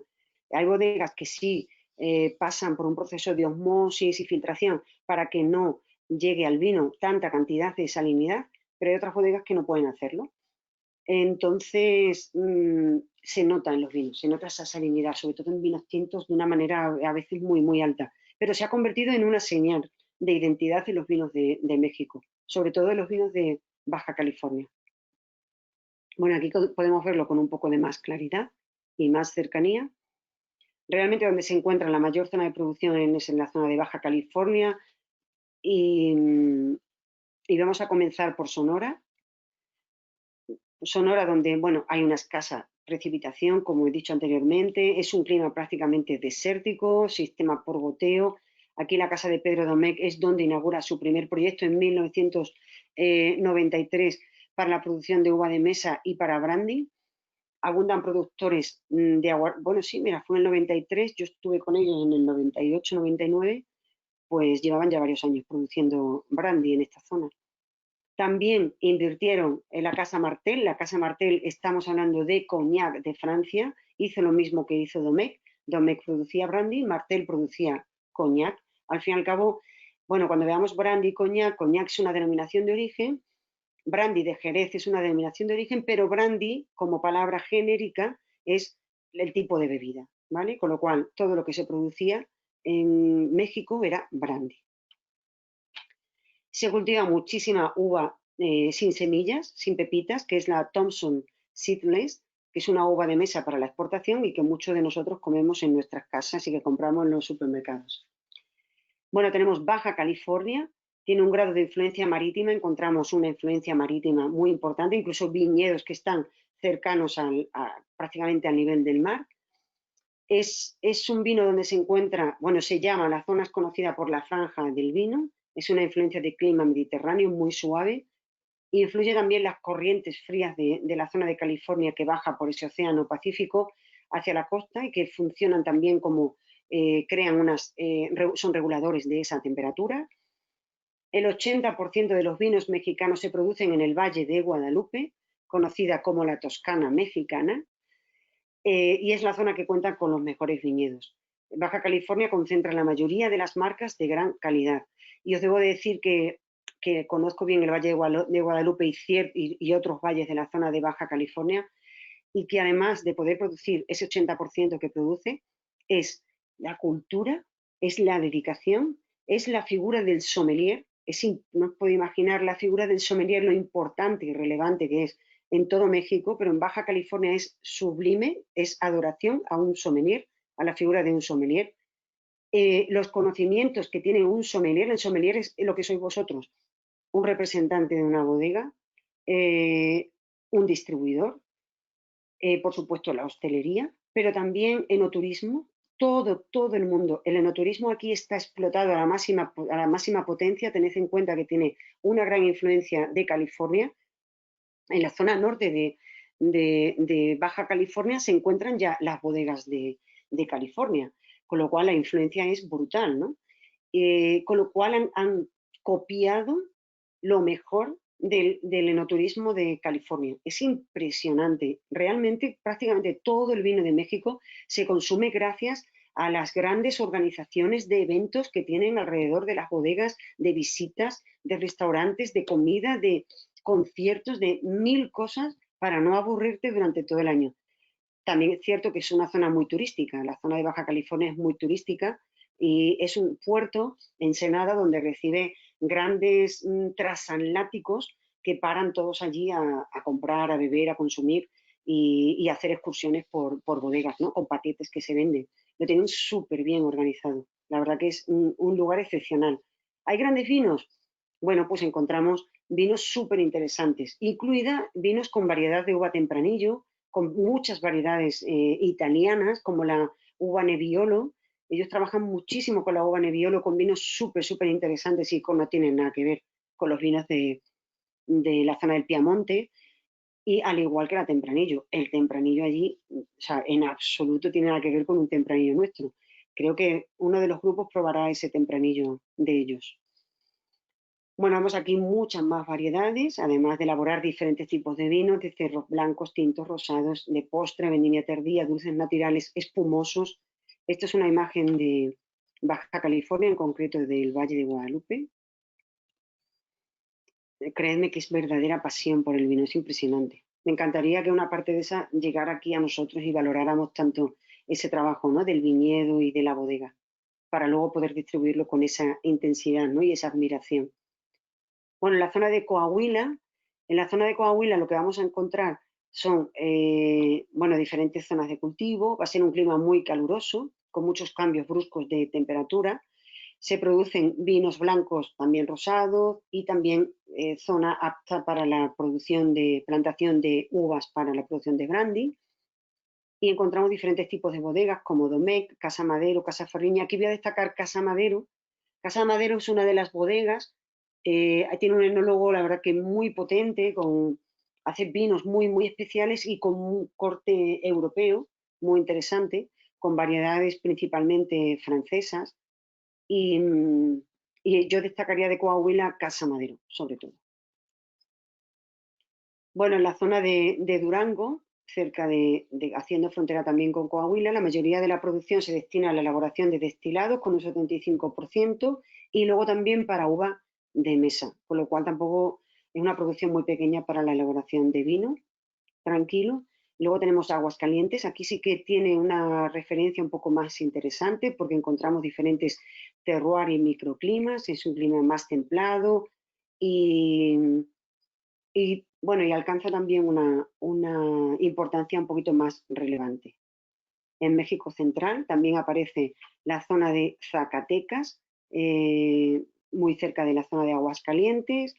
Aquí encontramos viñedos a una altitud de 2.000 metros sobre el nivel del mar.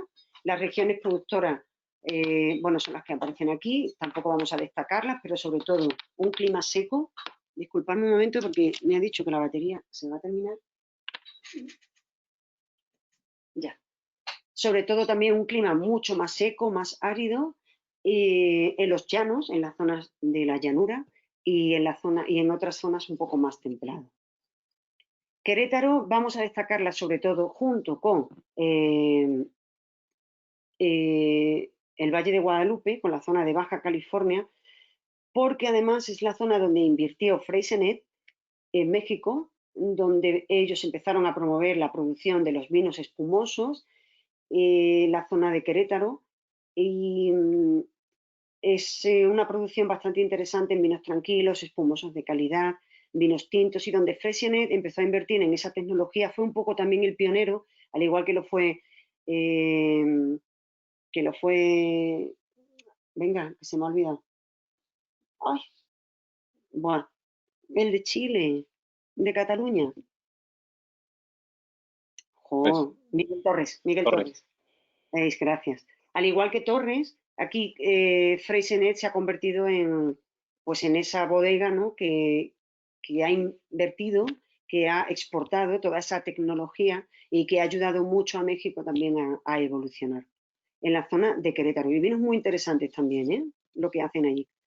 Y al final podemos ver que en esas 3.100 hectáreas solamente de vitis, que tienen plantada de vitis vinífera, vemos toda la cantidad de variedades y muchas más que aquí no aparecen. Bueno, toda esta parte es la que está, no, en total son 3.100 hectáreas, bueno, de vitis vinífera, de las cuales todo este porcentaje están destinadas a uvas para brandy, que hace simplemente 25 años la uva para brandy era prácticamente todo, era al menos un 80%. Y en estos últimos 25 años, cuando se han plantado todas estas variedades, incluida la Tempranillo y muchas más que se encuentran actualmente en proceso de investigación. ¿Y qué comemos en México? Bueno, pues yo estoy enamorada de México. Es más, me encantaría vivir en México. Igual si me retiro me voy allí, aunque ya tengo varios países en la lista para retirarme, pero México me parece fascinante. Su cultura, su gastronomía, la riqueza, los sabores. Y cuando veamos el mezcal y el tequila, y cómo armonizar mezcal y tequila con sus platos, es impresionante. Yo llevo 3 años teniendo la oportunidad de ir 2 veces al año, incluso 3, y poder haber conocido un poco más de cerca su forma de vida, ¿no? Al estar cercano a ellos, porque me muevo solamente con mexicanos, y la verdad que he podido descubrir un México que no conocía de la primera vez cuando fui, y de todas las veces que he ido, porque siempre he ido pues con españoles o con misiones comerciales, y realmente no conoces y no te acercas a la gastronomía del país y a su forma de vida, ¿no? Pero cuando estás entre ellos es impresionante, además de su hospitalidad, que es grandiosa, su respeto hacia nosotros es grandioso, y admiración, de verdad. Es esa gastronomía tan rica que podemos combinarla con tantos tipos de vinos que se me hace la boca agua. Y además patrimonio de la humanidad, su cocina. Imaginaros, ¿no? Si es rica, no lo digo yo, lo dice la humanidad, ¿no? Patrimonio de la humanidad. Es impresionante.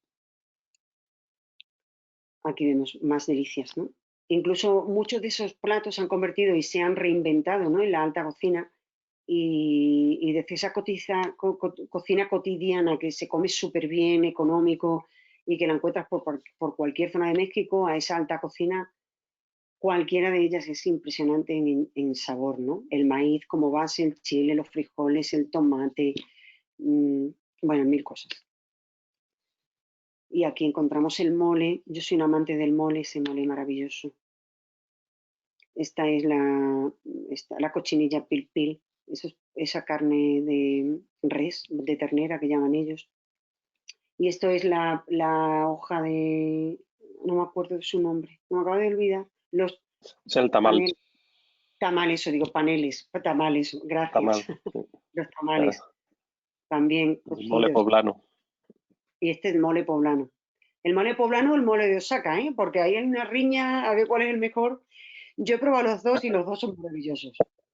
Da igual, depende. Si estás con el de Osaka, dice que está muy rico también. Y si dice que estás con el poblano, pues con el poblano. Deliciosos. Y esto es todo por hoy.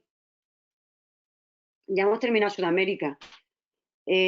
Para mí, sobre todo, bueno, el resumen es la variedad, la riqueza, el ver que, sobre todo yo creo que cuando aprendemos, lo que descubrimos con todos estos países es la gran riqueza, diversidad, la ilusión, la cultura, la inversión, la forma de vida, la industria, lo que eso conlleva, ¿no? Todo lo que conlleva unido al vino, unido a la gastronomía, unido a esa cultura, esa riqueza, esa gente, esas personas, es vivirlo, ¿no? Disfrutarlo. Y eso debería de ser también en España, ese patrimonio nacional, ¿no? Debería de ser la bebida nacional de España y ser un patrimonio para nosotros, para llevarlo siempre con orgullo y sobre todo porque somos el país de mayor extensión de viñedos, ¿no? Y aunque somos reconocidos, aunque somos conocidos, pero no somos tan reconocidos, ¿no? Aunque México es de los países que reconoce a España y se consume muchísimo vino español y les encanta al mexicano, ¿no? Comprar y consumir vino español. Pero bueno, esto es lo que nos indica sobre todo que no somos únicos, que hay muchos y que cada vez hay más y que con el cambio climático cada vez va a haber más viñedos en zonas más increíbles, ¿no? Que pudiéramos pensar que pudiera haber. Y bueno, lo que nos queda es disfrutarlo, es poder probar estos vinos y el día que lo hagamos llevar un plato cada uno relacionado con el país. No sé, ya nos vamos a distribuir un poco un plato, ¿verdad? ¿Qué os parece? Y hacemos la cata y luego nos hacemos un homenaje, porque después de tantos días en casa creo que tiene que estar acompañado con alguna delicia de estas características. Pero bueno, ya lo iremos concretando. Pues